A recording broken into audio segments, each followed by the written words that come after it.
gbẹ̀gẹ̀dẹ̀ gbiná o ẹ wo ètè sọnù arímúre lórí ọ̀rọ̀ Natasha ti gba UN lọ èmi kọ́ ni wọ́n sọ púpọ̀ lọ́rọ̀ fúnra ara rẹ̀ ni ó fẹnu ara rẹ̀ sọ ó ti gba UN lọ àwọn ará bíi wọn mọ tó ṣe wọ́n mọ̀ pé ọmọ Ukraine wọ́n pé ìyá rẹ̀ wọ́n mọ̀ wípé kò ní ìbọn mú ní kékeré wọ́n rò pé wẹ́ẹ̀dẹ̀ ni ẹ jẹ́ agbọ́rọ̀ lẹ́nu Natasha ó lọ UN lórí ọ̀rọ̀ Akpabio. I come with a heavy heart from Nigeria, but first I'd like to apologize to Honorable Kafila Obara. I am not here to bring shame to our country. I'm here to seek help for the women of Nigeria. Again, my name is Senator Natasha. 5 days ago, on the 6th of March 2025, I was suspended. As a senator, I was suspended illegally because I submitted a petition of sexual harassment against the President of the Nigerian Senate,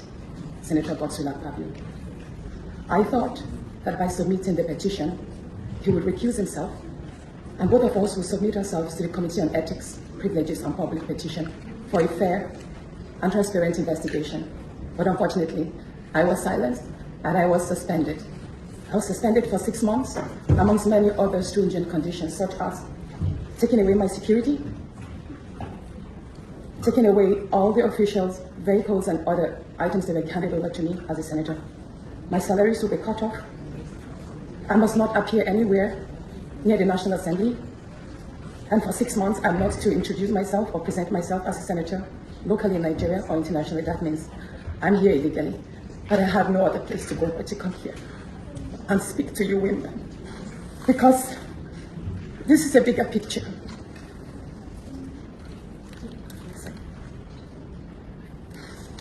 This is a bigger picture. It depicts the crisis of women political representation. My suspension is not just about me. It's about the systemic exclusion of women from political leadership in Nigeria. Women make up 3.6% of political offices, and in the Senate, it's just 2.8. We have 109 men, and only 4 of us are women. So right now, it's 108 with only 3 women. This is a clear case of political victimization, punishment for speaking out against impunity, corruption, and gender-based violence. The United Nations Declaration 48/104 declares sexual harassment as a form of gender violence. The Senate's actions are an assault on democracy. I was elected by my constituents to represent them, yet a few powerful men have unilaterally decided to silence their voices by suspending me for 6 months. My call for an open and transparent investigation into harassment allegations have been met with hostility instead of accountability. If a female senator can be treated this way in the full view of the world, imagine what ordinary Nigerian women will go through every day. Ó náà lẹ ti rí lẹ ti gbọ́ yẹn o àwọn náà sit tight báyìí ṣé ẹ rí wọ́n ti ń ṣe ó ti pẹ́ ṣùgbọ́n gbogbo ayé ni ó mọ̀ tán ṣe tí lè fi jó wọ́n bá wọn dá sí i UN ló gbà lọ àmọ́ jẹ́ yín lábọ̀ bá ṣe ń lọ ìròyìn ajá balẹ̀ ní lónìí jẹ́ ní abẹ̀lọ́wọ́ ẹ gbọ́ kẹ́ńdú ọ̀rọ̀ nínú ìròyìn lónìí ìròyìn Natasha sì ń bọ̀ ńbẹ́ o ó sì ń bọ̀ bàbá Sànù kan sọ ọ̀rọ̀ ó sọ òtítọ́ ọ̀rọ̀ débi wípé ẹ wò ó ayé rò pé wà nílé ẹjọ́ ni ní tí bàbá Sànù yẹn sọ bẹ́ẹ̀ náà nìkan nù wọn náà tó jẹ́ deputy whip ló náà ní àwọn opposition ló wá ẹ wọ ẹ mọ̀ jẹ́ kí mọ̀ tí tó a sísọ lójú eégún ẹja mọ̀ bẹ́ẹ̀ tó bọ̀ ẹja sáré dé ilé ìgbìmọ̀ asòfin kékeré ní tó bá àwọn ọ̀rọ̀ blue film ló bá wọn ń bẹ̀. ǹjẹ́ ẹ ti gbọ́ o ẹni pé kí ni ó dà ẹ jẹ́ ń kọ́kọ́ kí yín káàbọ̀ sínú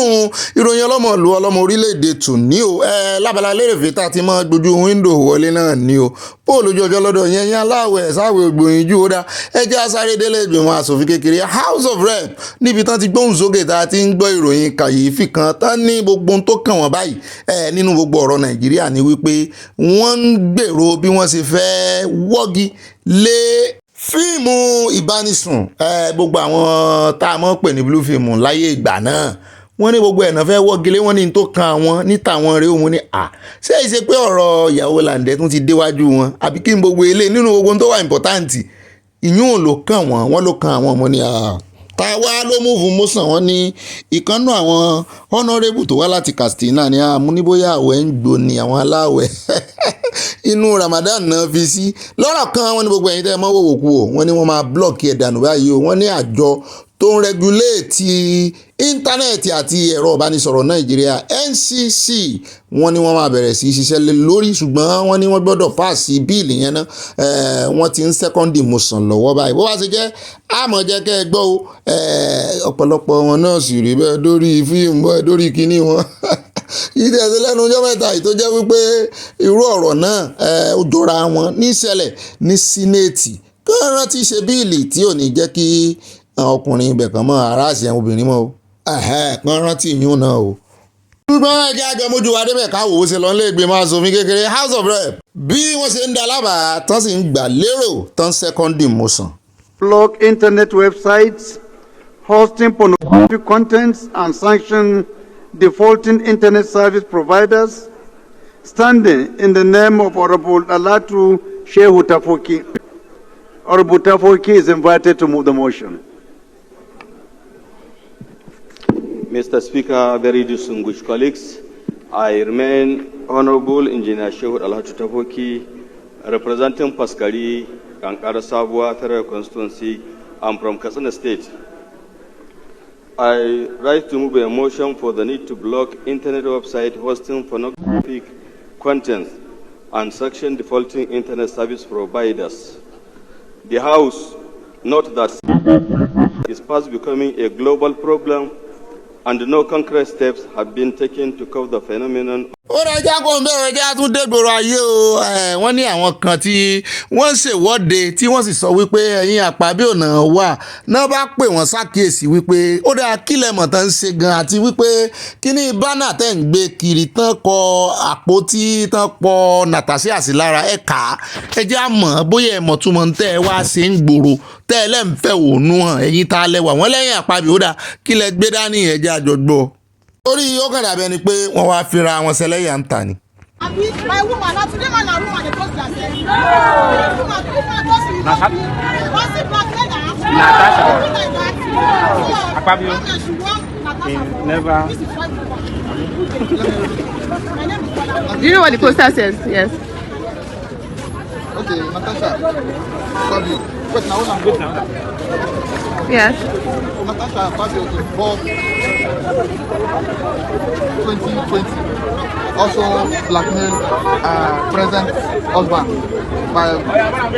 by waiting the petition against him which the of expecting to 10 billion naira from him. So do you know about the petition? Petition? No, I didn't know about the petition. So did somebody just give it to you? Yeah, somebody just give it to me. Somebody just give it to you. Why you be serious? abẹ́ẹ̀rí mo ti bú sẹ́rìn ìṣẹ́bí wọn wá ni wọ́n ti gbowó wọ́n sì gbé bánà nìyẹn lọ́wọ́ wọn àmọ́ tó wà nú ẹ̀ wọn àmọ́ tún mọ ìkejì yá ń sọ fún un pé wo wọ́n mú àṣẹ ni àbáwọn gan-an wàá múra wọn sí ẹjẹ́ àpò ń bẹ́ẹ̀ jáde Delta o wọ́n sọ bí àwọn agbébọn ibi tó tún kó ìbọn sí lára mọ́tò ẹjẹ́ àjọ wò àṣírí wọn tú. I am SP Edafe Bright, and this is Delta State Police Command. We always encourage people to support and partner with the police, especially in the area of stop and search. Stop and search is one of the best proactive ways of combating crime and reducing crime, particularly in Delta State, because we adopt stop and search a lot, and it has been yielding dividends. Now, we have 3 AK-47 rifles that were recovered along the Ogarawori Road by Western Delta University. These are 3 ammunitions, and these are boxes of AK-47 7.62 mm ammunition. Each of these boxes is containing about 520 rounds each, and we have it seized. Now, what is peculiar about this case is how the suspect was arrested and how this catch of weapons and ammunition were recovered. When you open the boot of this vehicle, that is the trunk of this vehicle, you will not see anything. If it were to be a normal stop and search, we would have allowed the suspect to go. Now, I want us to demonstrate how we recovered this rifle. How is going to demonstrate how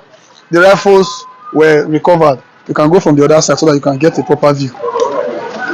So when the suspect was stopped and flagged down, we opened the boot, we checked the boot, the policemen checked the boot, and nothing was found. Only for the policemen to open These seats that you are seeing now, lo and behold, the rifles were stacked at this compartment that was specially designed to conceal rifles like this. This is the particular point where the rifles were recovered. 3 AK-47 rifles, 3 magazines, 6 boxes of 7.62 AK-47 ammunitions. Now we are going to hear from the suspect how these ammunitions were recovered. So like I said, stop and search is very, very important. And imagine what these rifles and ammunitions will do in the hands of the wrong people. My friend, I just want you to, when the policemen stopped you and opened these boots, did they see anything? There was nothing. Okay, they didn't see anything. There was nothing. Okay, but how they come later to recover all these guns? He said that he told me that the vehicle is bugged, that he want to check inside. I said I don't know what is bugged, but I've never experienced what is it before. Okay, he said the vehicle is bugged. That's what you talk about. Okay, so then now, so what did they come do? We come open the door, drag the back seat. They drag it. So when they drag the back seat, what did they see inside? They don't see this ammunition. Mention what did they see now? What did they see? They see this 3 AK and this box. How many AK they see? 3. 3. How many of these buses they see? I think 5, 6. 6. You don't know how many again. Okay, so we've heard from him. There's a limit to what we can ask him because this is not media trial. We are still investigating and more details will come up. But this is to let members of the public know that the police in the command under the leadership of CP Olufemi Abaniwanda, we are working seriously to ensure that all Deltans sleep with their 2 eyes closed. Please, whenever you see the police on the way, make them your friend. They are there to protect you. They are there to serve you. They are not there to stress you. The stress is just for a while, but always remember that it is for the collective good of everybody. ó dá àmọ́ mọ́ sọ ọ́ sẹ́ẹ̀rí àwọn ọlọ́pàá Delta yìí pàápàá jùlọ lábẹ́ CP Fẹ́mi Àbániwọ́ndá àti àwọn ọlọ́pàá Ogun State wọ́n ń gbìyànjú tẹ̀gàn ní òṣùbáwò wá yíyan kankan ẹ́mbáṣí ìrẹ́nu wọn láàyìn eléyìí tí ìkan tí arákùnrin náà ń sọ̀rọ̀ wípé ọlọ́pàá kan gbogbo wọn kọ́ ló dá ẹ wá worú eléyìí ní ìsìn níbi tí ẹ ti rí ìjàmbá ọkọ̀ tó ṣẹlẹ̀ ọlọ́pàá náà ló fa ìjàmbá ọkọ̀ yìí báyìí o ọlọ́pàá ló fà á o nípa pé ó ṣàfẹ́ gba nǹkan ó sì wá pa ọlọ́run ló jọ òun gan fẹ́ forí kó ń bẹ̀ gbogbo wọn kọ́ ló máa ń hùwà gidi ní stop and search owó ní ọ̀pọ̀lọpọ̀ wọn ń wá torí ẹ̀ ni wọ́n ìṣe mú criminal ká ní wọ́n ń ṣe stop and search dáadáa lóòótọ́ ni criminal ó dínkù ṣùgbọ́n owó náà ń wá. ló bàbá tí mo ṣe láìkí yín tó kọ ẹ kẹ máa dóyàwó níyàwó àwọn ń fúyàwó làǹdẹ lọ́gì ṣé bẹ́ẹ̀ ṣe ń ṣe ní movie industry yẹn nìyẹn ẹ wò mo bọ́lá bá ṣẹlẹ̀ rí bẹ́ẹ̀ nìkan bá súnmọ́ ìyàwó tèmi ikú apá o ìyàwó mi tó ń ṣe fíìmù mi ń bá rẹ́nìkan bẹ́ẹ̀ bá ṣorí burúkú bẹ́ẹ̀ nìkan bá ṣorí burúkú pẹ̀lú ẹ̀ ikú apá ó máa yí kú ánú báyìí ó máa sọ máa mo ń gbé níbẹ̀ because kò yẹ kó rí bẹ́ẹ̀ o àwọn nígà lóyà pẹ̀lú báà lẹ́ máa dóyàwó nígà ẹ̀ ẹgbẹ́ mo dẹ̀ láìkí yín gan mo respect yín nọ́mà àdóyàwó èèyàn tó dóyàwó yàn kò jẹ̀bi kọ́kìlọ̀ fúyàwó ẹ̀bọ̀ kí ló dẹ́yìn náà wá dóyàwó yàwó sẹ́mọ̀ gbẹ́gbin ìfàsẹ́yìn burúkú ni o ẹ̀yin jẹ́ gbólógo ni èèyàn tó bá dóyàwó yàwó tó mọkọ tó ń fẹ́ tó do ìfàsẹ́yìn ni o ọlọ́run ní jẹ́ kẹ́ ìfàsẹ́yìn bro nínú bóbìnrin ṣe pọ̀ nínú ayé tó wáyọ̀ ń jẹ́ kí olóyè búkú ẹ̀ máa mò lẹ́sìn ó bá tiẹ̀ jájá níyàwó ẹ̀ ẹ jọ nítorí ọlọ́run mo fọlọ́run bẹ̀yìn o ẹ mọ̀ pé máa ń wá mi wá a dẹ̀ máa ń wára wa o ó ti yé yín kò dáa ká wá di ọ̀tá ara wa o náà ní ìsìn tó jẹ́ pé true and dear àbí kí lè pè lẹ́mí ń pàkó láwọn ìyàwó àwọn èèyàn báyìí ẹ gbà mí wọn ní wẹ̀lẹ́ lẹ ṣe yá ó sọnù dànù lọ́rọ̀ kan wọ́n ti yá bọ̀ ẹ stop ẹ̀ kó dára ẹ̀gbọ́n mo lọ́ọ̀ fún yín ni mo ṣe wá sórí DM yín o ọlọ́run ní jẹ́ kẹ́ rí ogun ìpadà sẹ́yìn o wọ́n ní ìbùngàn ìyàwó yín mọ́ àwọn yẹn máa gbàyàwó yín lọ́rọ̀ yín o ọ̀lẹ́ kò dáná industry Nollywood true or dare kò dáná. bàbá tí ẹni àríbí adóniláyà ò jẹ̀bi ìyàwó wọn ni kọ́ kìlọ̀ fún ó ti yé yín àkóyí wúkọ̀pù wà gbogbo ẹ̀ wà ó ṣàmọ̀ àtún ẹ̀ ń tẹ́wọ́ wúkọ̀pù náà ó sọnù náà dànù náà ìyàwó wọn ni kọ́ kìlọ̀ fún. So much mo nífẹ̀ẹ́ gidi gan ni o portable people don't know you are real èmi náà real but bí wọn náà ṣe lógun tí wọ́n ń sá ìbògùn yẹn ṣe wà pẹ̀lú èmi náà nìyẹn but àdúpẹ́ lọ́dọ̀ Ọlọ́run ogun náà ni àdúpẹ́ mi ì mọ̀ níyàwó bọ̀bọ̀ yẹn gẹ́ẹ̀ tó gbé wálé mi ò kọ̀ gbọ́ full story yẹn ni gẹ́ẹ̀ tó gbé wálé mi pé òun fẹ́ wá pè mí fún MC ó kò sọ fún mi pé òun gbé èèyàn bọ̀ ó dẹ̀ gbé wá ṣùgbọ́n tó dẹ̀ gbé wá kò introduce ẹ̀ sí mi àsìyàwó bọ̀bọ̀ yẹn ó kàn ní kí n meet content creator you understand pé dára lórúkọ ẹ̀ ẹsẹ̀kẹsẹ̀ ní gẹ́yìn kò tí ì jókòó lé mi ló ti lóun fẹ́ jẹun òun fẹ́ rọ. bàbá tí. ọ̀rẹ́ mi mò ń ṣeré ni mi ń ṣeré o kò sáàyè ẹ padà síbi tẹ́ ẹ ti ń bọ̀. Maruwa no go. Olórí mi ì bẹ́ẹ̀ fẹ́ yín o gbogbo Maruwa ló kò tó ń sọ yẹn o. wo jẹ́ kí orí ẹ̀ pé merigold ìwọ ló ń kọ́ lórí nǹkan kúkú àmì. ó dá àwọn ilé ìtẹ́ gbọ́ tí Portable dá sí òun akànnì ká fi fọ́nrán ilé ìhàn yìí ó ti pẹ́ tí láǹdẹ̀ ti upload ẹ̀ ṣùgbọ́n ọ̀rẹ́ rẹ̀ tó kọ́ ń kọ́ kúkọ́ at the end of the day náà ni wọ́n jọ ń rìnrìn àrè kiri ṣùgbọ́n gẹ́gẹ́ bá a ṣe gbọ́ wọn ní Portable ó wọnú DM bàbá tí lọ ló fi lọ ń sọ gbọ́ ọ̀rọ̀ tẹ́ gbọ́n ẹ̀ bàbá tí náà sì dá lóhùn akànnì ká yẹn létí yín ni ẹjá kó ń bẹ̀rẹ̀ rẹ̀. Báyìí káwọn olùkọ́ pàdé gbọ́. mo lè ṣe pé inú kọ́pàdì nìkan ni kó máa ẹ̀sìn fún ìyàwó yín nìkan ni kó máa wọlé. ní ti social media gẹ́gẹ́ mi bẹ́ẹ̀ ṣeré o. ìjọ kí ló kàn mí bẹ́ẹ̀. o lè gbálẹ̀ ọkọ ẹ lọ ni. mi ti máa rí. o ti máa rí. ọmọ bo ni ẹ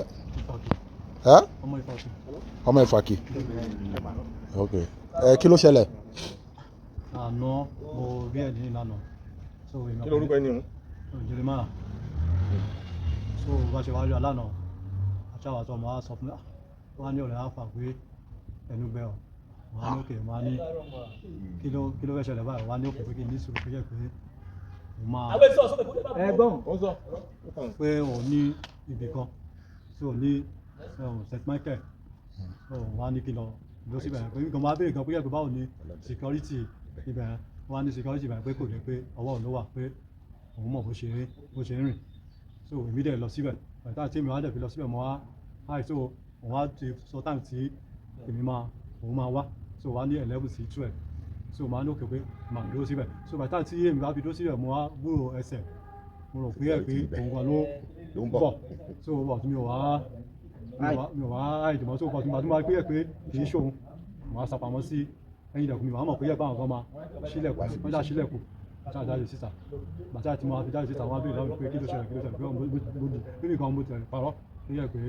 kò sí ọkàn pé yẹ pé kọjọ kọ́ ṣàánú mi pé mi ò rí bí sùn pé mi ò sùn tán máa so bàtà tí wọ́n ṣàwá pé so bàtà tí wọ́n fi pé máa wọ́n ṣàmú mi lọ́bẹ̀ so àwọn obìnrin gan wà ń bẹ̀ kan so wọ́n ṣàwá sọ fún mi pé yẹ pé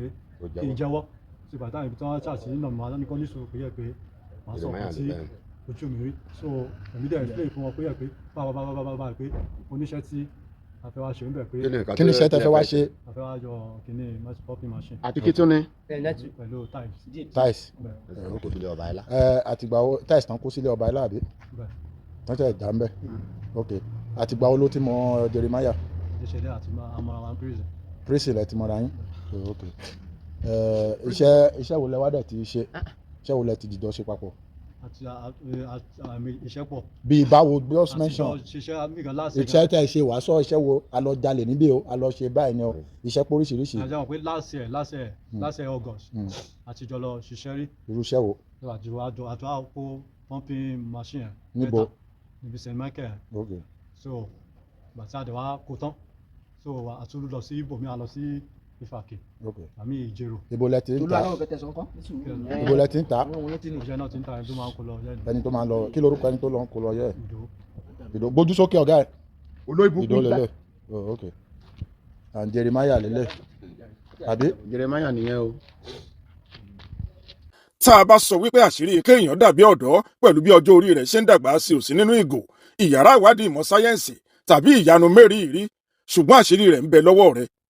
ìwé yìí ń ṣàwárí ìlànà pàtàkì fún ìgbé ayé tí yóò pẹ́ kánrin kése kì í ṣe kéèyàn pẹ́ lásán o ṣùgbọ́n kéèyàn gbé ìgbé ayé tó dára pẹ̀lú àlàáfíà ìfaradà àti ayọ̀ nínú gbogbo ìpele ayé rẹ̀. ra ìwé ageless living unlock the secret to staying young as you grow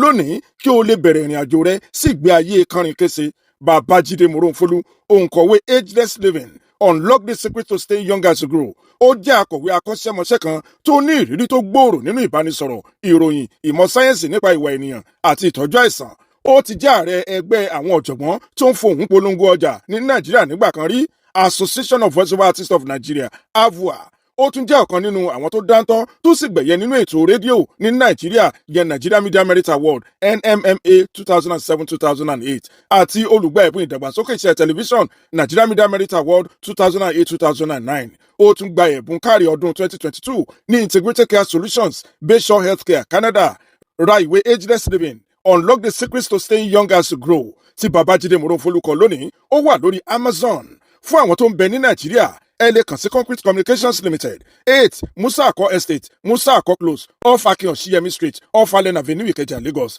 Ẹ sì tún lè pè 0703 6745 550.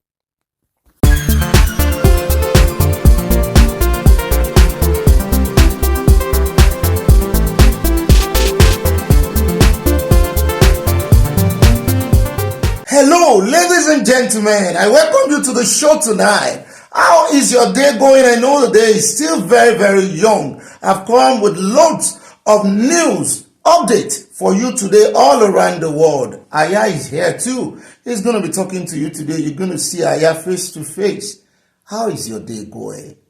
I hope you're good. Okay, ladies and gentlemen, my eboko koni yebo. Abi mo ti fe ebo ni. Mo mo ri aye ba ta mo present lebo. Abi mo ti fe ebo ni eboko iwo ni. Ẹ wo ẹja padà sórí ibi tí mo ti kọlà sóhun jàre níbi tó ti dùn mọ̀rìn ó dá wọ́n fẹ́ confuse mi lọ́jọ́ kan tán nígbà tí mo kọ́kọ́ fẹ́ bẹ̀rẹ̀ program rèémọ̀ ṣe bó èwo ni Yorùbá tó fẹ́ mọ̀ sọ rèémọ̀ ṣe wọ́n lọ́run ló ní mo jọ sí ẹlẹ́nu mo yá àkànnà mọ́ Yorùbá mi mo sì mọ́ sọ tààràtààrà nígbà náà Ọlọ́run ló fi sí lẹ́nu ó kàn mú improve lójoojúmọ́ ni àdúpẹ́ lọ́wọ́ Ọlọ́run o bó lójú ọjọ́ lọ́dọ̀ yín sálàáfíà ni ayọ̀ lèmi náà wà mo mọ̀ páyọ̀ ni mo fi pàdé yín ọ̀sẹ̀ tuntun iná ò tún ti ń lọ bá náà ṣùgbọ́n mi wọ̀ ní lọ sí gbogbo ẹ̀yin aláwẹ̀ bó lójú ọjọ́ ṣé kò rẹ̀yìn jù kò ní rẹ̀ yóò bára mu láti Ọlọ́run ìyá wa Abubakar tó ṣe báyìí dè lánàá tún kí yín o bẹ́ẹ̀ náà ni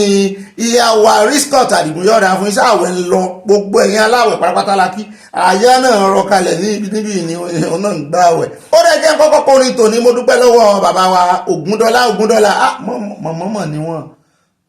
wọn mọ̀ láàfin ẹ mọ̀ bínú jàre mo ọ̀nà tí bóyá bàbá ni wà bí mọ̀mọ́ torí gbogbo tí wọ́n convince mi nù wọ́n fún wa lórin kan orin tó sì fún wa yìí orin tá a mọ̀ fi sọ̀rọ̀ àjìjà lórí àwọn folk songs wa ni méjì náà fún àwọn olùkọ́ ń bẹ̀ lónìí òkúta ẹ̀là pòórò ẹ̀là ní orin àlọ́ rí àlọ́ àpamọ̀ ó dà pa mọ́ àlọ́ mọ́ o àlọ́ o kí ló bẹ́ sódò tí òdùn tó ń àpàlọ́ kí gbogbo ẹ̀mọ́ rẹ̀ jálura àwọn nẹ́tíwọ̀kì tí ń jálura wọn jù jẹ́ nkọrin tòní òkúta ẹ̀là pòórò ẹ̀là òkúta ẹ̀là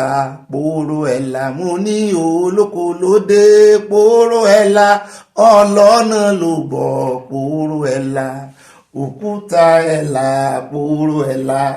òkúta ẹ̀là pòórò ẹ̀là Ọ̀gbẹ́ni Bobby lóde àtàyà àwọn olólùfẹ́ wa wà bí ooru àtàwọn olólùfẹ́ wa pòórò ẹ̀là òkúta ẹ̀là pòórò ẹ̀là. ó rà o Ọ̀gbẹ́ni Bobby náà ní o ibà rìn gẹ́gẹ́ ibà tíkúmi àtíkúmi èmi náà ní ibà ọ̀pàpà parada àyà parada ó dà ọ̀gá rẹ̀ parada ó dà àyà lóhùn òpá nǹkan kan dà lọ́tẹ̀ ìdí ń fòun lẹ̀ kó ń fi ẹ̀rọ wẹ̀lẹ̀ gba ààwẹ̀ ẹ̀mú ní ó dá wọn ò ní jọ láàwẹ̀ torí kìí fẹ́ ṣeré ìgànnìgànnì jù lẹ́nu ọjọ́ mẹ́ta yìí ó dá ohun èmi náà ní ibà ọ̀pàkà ọkọ̀ òpèkè yẹn tún lè pè mí ní ibà gbọ́n ọdẹ ibà sanwó-olé ibà ìnànà ibà allegedly ibà reportedly mú ìròyìn kan wá fún yín láti Ondo tá a fi mọ́ sọ pé ìròyìn kan reportedly tá a sì mọ́ fi reportedly àti allegedly sí ìròyìn tiwa ìròyìn kan jáde lánàá l'Ondo tán ní wọ́n pa àwọn èèyàn bíi 14 àwọn iléèwé ìròyìn tó gbé wọ́n yapa wọ́n rìpọ́ọ̀tù ẹ̀bẹ̀ ni wọ́n wà ń bẹ̀ wọn ò ní dárúkọ iléèwé ìròyìn wọ́n gbé ìròyìn yẹn lánàá bí ẹni pé wọ́n wà ń bẹ̀ mo wá wò pé àtàná ni mo ti rí ìròyìn ṣùgbọ́n mi ò rí fọ́nrán kankan mi ò rí píkítọ̀ kankan àkọọ́lẹ̀ lásán ni mo ti sì sọ fún wa pé bá a bá fẹ́ kọ̀ǹfàmù kan ẹ jẹ́ á máa rí fọ́nrán lóòótọ́ AI wà ń ta ṣùgbọ́n àwa náà mọ̀ bóyá AI nìkan àbí kìí ṣe AI bó lè yẹn kó kàn sí déédéé jáde àwọn ti pààyàn o wọ́n ń pààyàn lóòótọ́ ńlẹ̀ Yorùbá ní irọ́ ni ìròyìn làwa mú wá fún yín ṣùgbọ́n àwọn tá à ń gbéròyìn àtẹ̀yìn tẹ̀ ń gbọ́n náà jẹ́ ká mọ̀ try ká mọ̀ kọ̀nfàmù ẹ̀ báwo wá ti kọ̀nfàmù nǹkan allegedly nítorí ẹ̀mí ò ṣe gbéròyìn lánàá ohun tí òní tí mo wá rí àbọ̀ rẹ̀ torí àlọ́ntànà mo wá rí pé iléèwé ìròyìn tó tún gbé lánàá náà ó tún ti gbé padà pé kì í kò rí bẹ́ẹ̀ mọ̀ pé ìjọba ìpínlẹ̀ Ondo ti jáde pé wọ́n ní kò rí bẹ́ẹ̀ o mo ní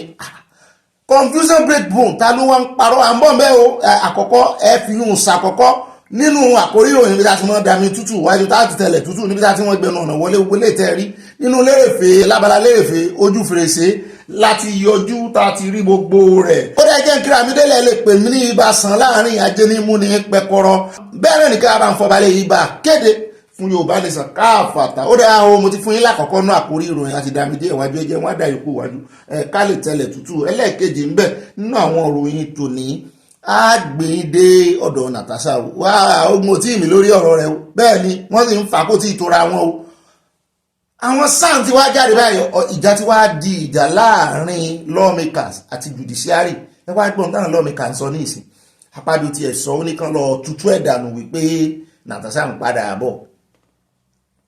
yóò sáàfù suspension ẹ̀wọ̀n kó sì tún fọwọ́ gbáyà fún ilé ẹjọ́ tó sọ wípé kẹrè jáwọ́ kẹjá mi ń bẹ̀ ní nǹkan tí ó dàbí ẹni pé Akpabio wọn ránṣẹ́ nu wọn náà bá tún jáde ó ní ẹmọ́dán lóhùn ó ní àwọn opposition ó náà rán Natasha mú ní ẹnu ti fẹ́ ti ọ̀rọ̀ politics bọ̀ ẹ ti fẹ́ fi wé politics lẹ́sẹ̀ ó láwọn opposition ní ibẹ̀ ni àgbà ọ̀jẹ̀ nínú agbẹjọ́rò sáànù ni ẹmọ́ tó ń pè sáànù bàbá wa Fálànà náà sáànù náà àwọn senior advocate náà ń pè ní sáànù náà bá jáde wọ́n ní irú ẹ ti ṣẹlẹ̀ rí wọ́n ní rúùlù yàtọ̀ sí òfin wọ́n ní rúùlù ni wọ́n ń kóòtì fúnra wọn lé ìgbìmọ̀ asòfin rúùlù tó gáìdì wọn wọ́n ní kì í ṣe law wọ́n ní senior advocate ẹ̀yìn lẹ́yìn sọ̀rọ̀ báyìí wọ́n ní bẹ́ẹ̀ ni wọ́n ní kí n kóòtì àwọn anywhere wọ́n ní kì í ṣe law wọ́n ló ti ṣẹlẹ̀ sí ọmọ ilé ìgbìmọ̀ asòfin kan rí ṣùgbọ́n ní ìpínlẹ̀ ni o ìpínlẹ̀ level ẹ mọ̀ pé ti federal lélẹ̀ ní senate lélẹ̀ ṣùgbọ́n assembly kan lẹ́kọ̀ọ́ ní assembly kan ní ìpínlẹ̀ wọ́n ló ti ṣẹlẹ̀ rí the same thing báyìí náà ni wọ́n suspend di asòfin yẹn wọ́n ní ilé ẹjọ́ supreme sì dájọ́ pé ẹ lè fi rule òfin lèyàn fi máa ẹ lè fi rule tó guiding ló wà fún kì í ṣe pé kẹ́ wá fi suspend díẹ̀ tí àwọn odidi àwọn èèyàn kan tán ní kórè represent àwọn ẹmọ túmọ̀ ẹni ẹ pè pàdé ẹ̀yin ìpàdé kan wà ó ṣùgbọ́n kí ìpàdé kẹ́tì ẹ̀ tó lè pè pàdé gan àwọn representative wọ́n gbọ́dọ̀ ràn yín lọ síbi ìpàdé yẹn ni kì í ṣe pé ẹ̀kan lé inú àkórí ìròyìn lámọ̀ wá àṣàlà àkímọ̀ lọ gbàgbé inú àkójọpọ̀ ròyìn ẹ̀jẹ̀ ń sáré mẹ́nuba ẹ pè pàdé ká ní pàdé kan èèyàn pé pàdé irú àwọn ìpàdé tá a máa ń ṣe ìpàdé cooperative nǹkan kó wá jẹ́ pé àwọn tí ó lọ bẹ ìpàdé yẹn wọ́n máa yàn wọ́n lọ ọbẹ̀ ni láì yàn wọ́n kò lè sípàdé bẹ́ẹ̀ láì yàn wọ́n kò lè sípàdé wọ́n débẹ̀ náà constitute ara wọn wípé ó dáa o àwa tá a tán yàn wọ́n yàn wọ́n wá láti ilẹ̀ Ìgbò ìwọ wá láti ilẹ̀ Hausa ìwọ láti ilẹ̀ Yorùbá àwa tán yàn wá síbí ká lè kógun já ká lè guide ara wa kí ìpàdé tá a fẹ́ ṣe kó mọ̀ bá wà nà sí káriwo mọ̀ bá sí ẹjá ní àgbékalẹ̀ ìlànà náà ń pè ní rule kì í ṣòfin ẹjá ní ìlànà ẹni báyìí ni ó kọ́ sọ̀rọ̀ ẹni báyìí ni ó sọ̀rọ̀ ẹni báyìí ni ó mọ̀ kọ́ báyìí lẹ́sì sọ̀rọ̀ tẹ́ ẹ bá fẹ́ sọ̀rọ̀ ẹ nawọ́ sókè téèyàn kan wá mọ̀ nawọ́ àbí kó mọ̀ jókòó síbi tán jókòó sí kẹ́ wá torí ìyẹn kẹ́ wá fi lékú ẹ̀yin kọ́ lẹ́ràn wá sí pàdé o gbogbo yín jọ pàdé ń bẹ̀ ni o wọ́n ṣe rán wọ wá nígbà tẹ́ wá débi ìpàdé ẹ wá ní ó dá ọ ẹjẹ́ àyìn olórí níbi ìpàdé yìí àwọn tó ń rán yín iṣẹ́ ò wọ́n rán yín iṣẹ́ gẹ́gẹ́ bí olórí o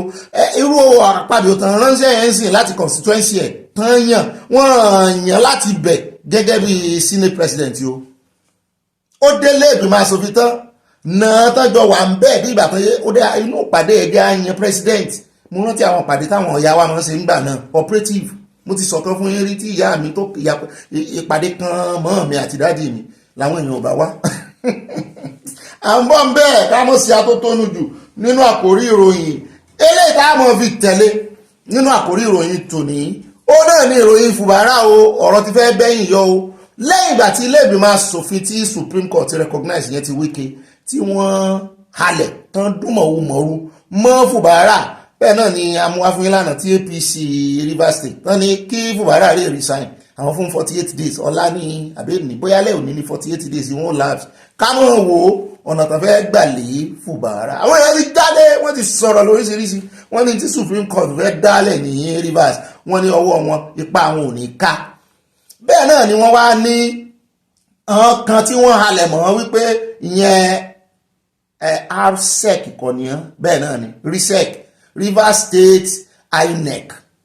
àwọn ní Electoral Commission tó máa ń ṣe ìdìbò àwọn ti Wike náà bá sọmọ wọn pé ẹ wá kẹkẹ àwọn èèyàn bá dáhùn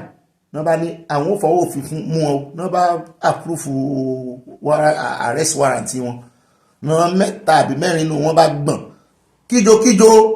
làwọn èèyàn bá bẹ̀rẹ̀ sí sọ́kiri pé àwọn eléyìí dalẹ̀ Fubara mú lélẹ́yìí kí ìsọ̀rọ̀ pé èèyàn dalẹ̀ ìgbà tí ilé ẹjọ́ ti recognize wọn jẹ́ kán lọ bá wọn wọ́n ti ń resign mo ní gbogbo tó jọmọ́ ti Fubara àmọ́ àfihàn lónìí bàbá wá pò ń bẹ́ẹ̀ á dé inú Oxford Dictionary ẹni kí la fẹ́ lọ sí bẹ́ẹ̀ tí ì gbọ́ àwọn ọ̀rọ̀ kan wà àwọn slang kan táwọn sọ Nàìjíríà nílẹ̀ Yorùbá pàápàá jùlọ ẹ jẹ́ fún ilé example àpẹẹrẹ ẹ̀bà ti wà ní dictionary ẹlẹ́gbàgbọ́ agbèrò ó ti wà ní dictionary ẹ̀gbànú náà gbọ́ area boys ó ti wà ní dictionary ẹ̀túngbànú gbọ́ jápa ó ti wà ní gbogbo ẹ̀ ní tòfin lónìí gbogbo ọ̀rọ̀ Yorùbá àti ti Nàìjíríà tó wà tó ti wọnú Oxford Dictionary àmú yín débẹ̀ lónìí kò ní ìdọ́là bàbá kò ń bẹ́ẹ̀ àwà dé lọ́rọ̀ torí jápa wà nù ọ̀rọ̀ tó wọnú dictionary gbogbo èèyàn ní pariwo jápa káàkiri fún níbo làwọn èèbó ṣe mọ̀ pé jápa bàbá kò ń bẹ́ẹ̀ àwà dé ọ̀dọ̀ ààrẹ Tinubu wọ́n mọ̀ ti bẹ̀rẹ̀ mítìnì àwọn youth confab wọ́n ti gbé ìgbìmọ̀ kalẹ̀ ibẹ̀ lààrẹ Tinubu tí wọ́n ń sọ fún wọn wípé àwọn fẹ́ rìvásì jápa láwọn èèyàn bá ní ẹ fẹ́ rìvásì sẹ́yìn lẹ fi sí jẹ́ ẹ̀rọ ìwé bá fẹ́ fi mọ́tò sí jẹ́ tó bá fẹ́ wa mọ́tò jẹ́ wà ní ọkọ̀ fi sí kó tó sẹ́yìn jẹ́ àtú jẹ́ àtìrì yẹn tó bá wa manual tó bá jẹ́ wípé automatic ní fúnra rẹ̀ yóò wọ́n sẹ́yìn rẹ̀ ayé ti dẹ̀rọ láàrẹ Tinubu wá ní fẹ́ rìvásì ẹ̀mú ní ṣé ẹ̀yin ní awakọ̀ mọ́tò jápa ni wọ́n ní bẹ́ẹ̀ ni torí ọwọ́ àwọn ní ẹkọ́nọ́mì wa mú ní lóòótọ́ ni bó lẹ ṣe wá fẹ́ rìvásì ẹ̀ ládùúrà àwọn èèyàn ti jápa ti ń sá lọ yìí ládùúrà àwọn dókítà tí ń sá lọ yìí àwọn yúùtù ti sá lọ tán pàápàá jùlọ àwa Yorùbá àti Ìgbò Haúsá ò tiẹ̀ ń sá lọ àti Fúlàní wọn sá lọ ibì kankan tiẹ̀ àwa là ń sá wọ́n sá làwọn fẹ́ rìvásì ẹ̀ o ṣé ẹ sì wà rí bọ́n bá lè rí rìvásì ká mọ̀ wò bóyá wọ́n kàn fagídí rìvásì ẹ̀ bọ́n ṣe rìvásì owó sọ́bsidì tán yọ sọ́bsidì kúrò lórí epo bóyá bẹ́ẹ̀ náà lè fẹ́ fagídí rìvásì ẹ̀ bóyá wọ́n gbé pọ́lísì kalẹ̀ ní bóyá wọ́n tó fáwọn aráàlú èbò pé ẹ mọ́ gba àwọn ọmọ wa mọ́ àbí ẹ mọ́ fún wọn físà mọ́ àti ìmọ̀ bọ́ ṣe fẹ́ rìvásì ẹ̀ bóyá ẹkọ́nọ́mì náà sì fẹ́ lò lọ́rọ̀ kan á mọ̀ mú wa lẹ́sẹẹsẹ bó bá ṣe ń lọ ń bẹ̀ ṣùgbọ́n tó bẹ́ẹ̀ jù bẹ́ẹ̀ lọ á mú kúlẹ̀kúlẹ̀ ọ̀rọ̀ jápa wá fún yín n ti ń ṣẹlẹ̀ ní jápa láwọn tó ti sá lọ bó ṣe ń fọ́ ìgbéyàwó pàápàá jùlọ Europe ní o Canada ní o USA ní o bó ṣe fọ́ ìgbéyàwó báwọn yẹn ti wà depressed wọn wọ Nàìjíríà tán ta lé táwọn náà wọn bára wọn sòótọ́ ọ̀rọ̀ agent ti parọ́ fẹ́ lómi bó bá ṣe débẹ̀ ló ṣe ríṣẹ́ lómi wọ́n ṣe visiting visa fún pé bọ́ bá ti débẹ̀ náà ìwọ kan ju passport rẹ sọnù kò rí apply for asylum wọ́n lè wọ́ àwọn kan tí ẹ̀ máa parọ́ fún wọn wọ́n á bọ̀ convert sí working visa mọ́ mọ́ ni òun náà ṣe máa convert ìgbà tí covid wà ń tà náà ṣe fáwọn èèyàn náà lè padà sílùú wọn wọ́n ti parẹ́ wọ́n ti wọ́gilé àwọn yẹn wọ́n á fi parọ́ fáwọn èèyàn mo ti rẹ́ tán ṣe visa fún wọ́n ṣe Canada fún kò wọ́ọ̀kì náà bá ṣe ìlú kan ní kinní fún wọn pẹ̀lú yẹn ní Seychelles nígbà tó náà gbọ́ Seychelles ó rò pé ìlú èbó ni kò mọ̀ pé Áfíríkà ní Seychelles wà Seychelles tí ò ní ìdí visa láti lọ wọ́n tún gbowó visa lọ́wọ́ rẹ̀ àwọn agent ìsọnù tí ò dé ìmí ò dé Muritala airport rí náà àwọn agent tí ń polówó lórí ẹ̀rọ ayélujára tó ń gbá àwọn èèyàn káàkiri àwọn tó tiẹ̀ wà mọ̀ọ́mọ̀ wà á jápa bá jápa yàtọ̀ sí jápa o ẹlòmíì ní jápa tẹ́ ẹ bá ń gbọ́ jápa gangan àwọn jápa lọ́dọ̀ tèmi náà tán ta létà ọ̀nà tán wá ń lálàsí lórí visa tán ná owó ribiribi ẹni tí bóyá ìyàwó rẹ̀ ló wà níbi tó wá bá tàbí tọkọ rẹ̀ wà ń lo èbò tó lọ bá tàbí tó jẹ́ wípé ọmọ ló wá èmi ò ká gbogbo ẹ̀ sí jápa ibi orí dání sí làgbé nìyẹn ní tèmi kà sínú ṣùgbọ́n kò sẹ́ ń bá travel ní ìsìn tí ò bá ti padà Nàìjíríà mọ́ ìṣe kó lọ kàwé ni o ìṣe kó lọ ṣiṣẹ́ ni o ìṣe kó lọ jápa náà ń pe gbogbo ẹ̀ jápa lẹ́wọ̀dì kó sápò nu Nàìjíríà sọ̀rọ̀ bóò náà ṣe ní ìpè jápa nígbò jẹ́ pé ẹkọ́nọ́mì ìsìn ò ṣe dúró tì ta ni ìyàwó rẹ̀ ó wà lábúrọ̀dù tí ó tó ń wó fẹ́ jókòó sí Nàìjíríà àfẹn tó bá jẹ́ wípé bóyá Chevron ni ti ń ṣiṣẹ́ tó bẹ́ẹ̀ jù bẹ́ẹ̀ lọ náà kó o ṣiṣẹ́ kó o lówó jù bẹ́ẹ̀ lọ ibi ìṣúra rẹ bá wà lọ́kàn rẹ yóò fẹ́ wà ní tó súnra wà délu ìlú èbò ó kàn jẹ́ pé táìmù tó bọ́ sí náà àwa gan fẹ́ sá ṣùgbọ́n sẹ́ wá ráwọn tí ń jápa lẹ́nu ọjọ́ mẹ́ta yìí ọ̀pọ̀lọpọ̀ wọn náà ń já padà o wọ́n ti ń rí báàsì ẹ̀ fúnra ra wọn o wọ́n ta lé ta ọ̀nà ibi tẹ́lómi ìfẹ́ já padà sí báyìí kò mọ̀ èyí tí ò sì já padà fúnra rẹ̀ wọ́n lé wọn padà ẹlòmíì wà Nàìjíríà kan ti lé padà táwọn ẹbí rẹ̀ sì ń bìlífù pé ọ̀rọ̀ pọ̀ lórí jápa àmú ara àgbé bàbá kan bọ̀ UK ló dápọn wà wọ́n sọ púpọ̀ lọ́rọ̀ torí kódà bàbá débẹ̀ á sọ ọ̀rọ̀ lórí ẹ̀lẹ́kùnrin. ó dáa ní báyìí lára ìròyìn àkórí ìròyìn tòní ó náà láṣàré dé ọ̀dọ̀ mínísítà kan ò lára àwọn mínísítà tí ń bá ààrẹ Tinubu ṣiṣẹ́ láti gbọ́ tí wọ́n ń sọ pé àwọn fẹ́ máa kó àwọn ìdọ̀tí wọlé láti òkè òkun wípé àwọn ti apply láti máa kó ìdọ̀tí wọlé láti Europe mú ni ìdọ̀tí bíi ti bó kí ló dé tó jẹ́ wípé ìdọ̀tí àti ẹ̀gbọ́ ti àlòkù mọ́tò tó ń pè ní tòkunbọ̀ Nàìjíríà wọ́n ti sọ di dumping kìíní kí ló dé tẹ́ fẹ́ máa kó ìdọ̀tí lẹ́fẹ́ rè máa fowó rà wọ́n ní àlàyé wà lórí ẹ̀sùn náà ọmọ Nàìjíríà ní rárá o bẹ́ẹ̀ náà ni àwọn ẹgbẹ́ ajàfẹ́tọ̀ọ́ kan náà ti dìde wípé irú nàmọ̀nàmọ̀ wò lélẹ́yìí èwo láàní gbọ́rí tán lábẹ́ ìṣèjọba èmi ló kàn ìdọ̀tí lẹ tún fẹ́ mọ́ kó aṣọ àlòkù àwọn pílásítíìkì oríṣiríṣi ìfún oúnjẹ àlòkù ìfún oúnjẹ àjẹkù wọ́n ní wọ́n fẹ́ mọ́ kó wọ́n ló wà lára àwọn nǹkan tó ń kó wọlé wọ́n ló wà lára àwọn nǹkan tó fẹ́ mọ́ kó wọlé ṣùgbọ́n méjì ń bẹ ní ìjọba Nàìjíríà náà fẹ́ mọ́ kó wọlé wọn ni èwo náà àwọn méjèèjì ẹ gbọ́ kí ló dé tó jẹ́ wípé gbogbo nǹkan ìdọ̀tí tó jẹ́ wípé àwa tá à ń kó dọ̀tí ìta ń bí nǹkan tó ń gbé à ń sanwó fún ni àmọ́rọ̀ bọ̀ ń bẹ̀ lónìí bẹ́ẹ̀ náà ní bá a bá kó ń bẹ́ a wà dé ọ̀dọ̀ kọmíṣánná fún ètò ìlera lẹ́kọ̀ọ́ níbi tá a ti gbọ́ tán ní ìjọba Èkó ti pálásẹ̀ wípé King's College wípé kán bẹ̀rẹ̀ sí ní lọ ṣe vaccination fún wọn kán mọ̀ fún wọn ní abẹ́rẹ́ àjẹ́ ara mo ní kí ló ṣẹlẹ̀ irú àrùn wo ló ń ṣe wọ́n ń bẹ̀ wọ́n náà ń pe àrùn kan ní defectoria àbí wọ́n ṣàpè bákan mo ní irú àrùn wo lélẹ̀ á kọ́ àlàyé kalẹ̀ kí ló dé tó jẹ́ wípé school yẹn ni àti wípé kí ló dé tí àwọn òbí complain ọ̀pọ̀lọpọ̀ òbí ò fẹ́ dárúkọ wọn wọ́n ní kán mọ̀ victimize ọmọ àwọn wọ́n ń complain wípé wọ́n fi ṣe bòńkẹ́lẹ́ wọn jẹ́ kàn mọ́ àwọn kàn rí nose mask ní imú àwọn ọmọ àwọn náà wá ń bi wọ́n pé kí ló dé tẹ̀ ń lo nose mask ní school yìí ó ṣe jẹ́ school yìí nìkan láàrin gbogbo school lẹ́kọ̀ọ́ lẹ́tí ń lo nose mask kí ló ṣẹlẹ̀ àfi báwọn ṣe ń gbọ́ tí ìyá òbí eléyìí ó sọ fún òbí kejì pé wọ́n gbọ́mọ òun lọ láti school wọ́n rọ̀ sí ẹ̀ lọ hospital wọ́n gbé lọ sí kí ló ṣẹlẹ̀ tẹ́ẹ̀fẹ́ sọ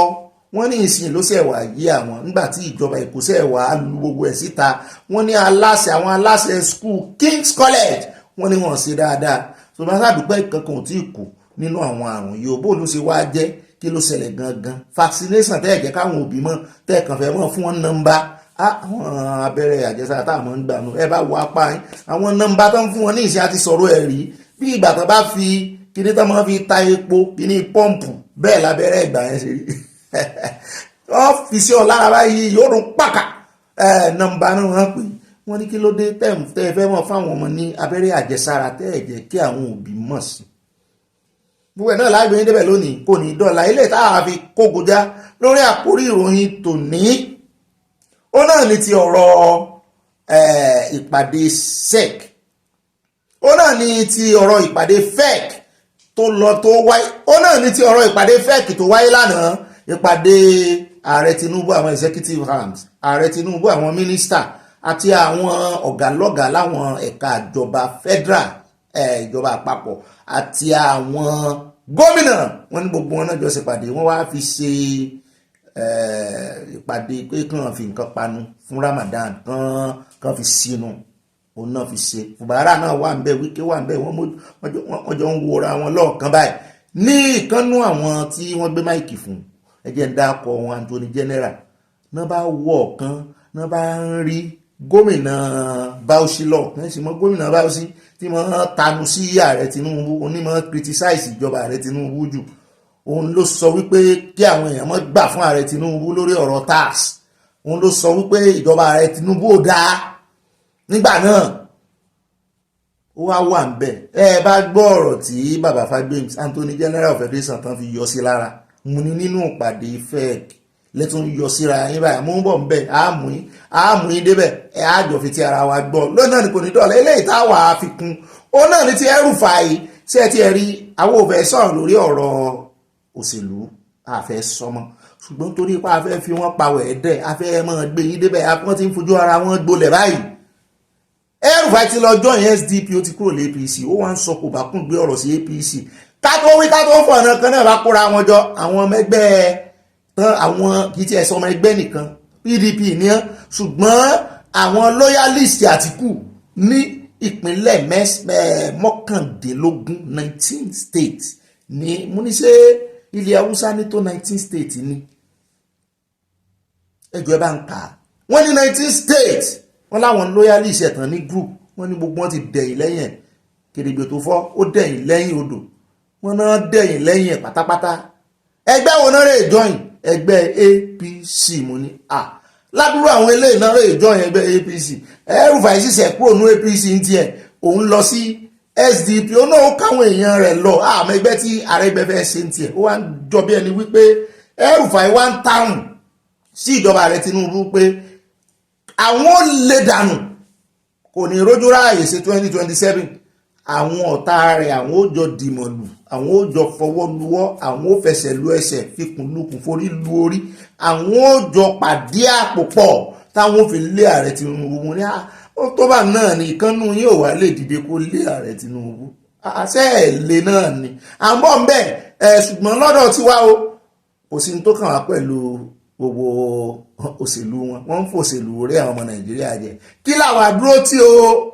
òmìnira àlérí jù báyìí lọ́nà àwọn àkórí ìròyìn ní pápápá abala tí ó mọ̀ kàn gẹ́gẹ́ bí òtẹ́ fi jẹ́ abala sánáwọlé ní ibà sánáwọlé náà ni ó yẹ ẹsẹ̀ cheese ẹ̀yin ìyá mi, ẹsẹ̀ cheese gbogbo ẹ̀yin tẹ́ gbàwẹ́ jẹ́ káwọn aláwẹ̀ wà níwájú, ẹ̀yin tẹ́ ń jẹun ẹ wà ní ẹ̀sọ̀ráǹdì wọn, torí okunnu la fi gbé tìta, àwọn ẹ̀yin ní okunnu wọn kẹ́ ẹ ràgàbò wọn, ẹ bá ń ṣùgbà tí hàn ìyẹn kankan ò gbọ́dọ̀ fìlú lẹ́ ó dáa dúpẹ́ lọ́wọ́ Ọlọ́run. Ó yẹ ẹsẹ̀ cheese tí ó ti tan flash, ó yẹ ẹsẹ̀ cheese ẹ̀ rí flash yẹn mo ti tàn ó, ẹsẹ̀ cheese mo sin ìpákà fọ́tò ayọ̀ tá a mọ̀ yà ń bí inú kò ní di fọ́tò ìbànújẹ́ mọ́ wa lọ́wọ́ ní pápápá gẹ́gẹ́ bí òtẹ́ fi mí jẹ. Ó dá alákọ̀ọ́kọ́ nínú ìròyìn abala sánáwọlé ẹjẹ́ àdọ́dọ̀ làǹdẹ̀, ọ̀rọ̀ làǹdẹ̀ yìí ó ti fẹ́ di nǹkan mi,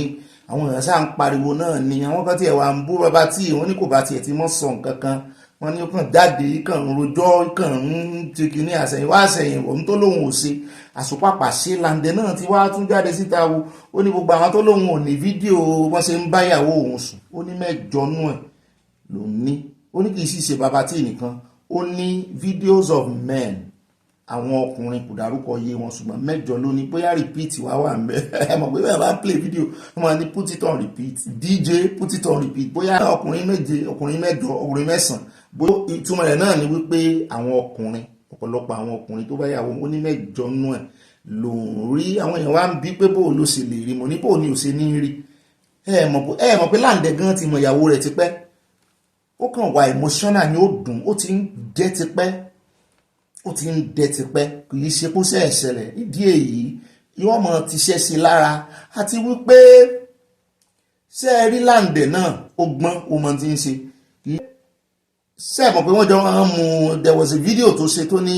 ìyàwó tó ń fẹ́ tó ń rán nígbó àwọn ti jọ mu gbó ní ìsìn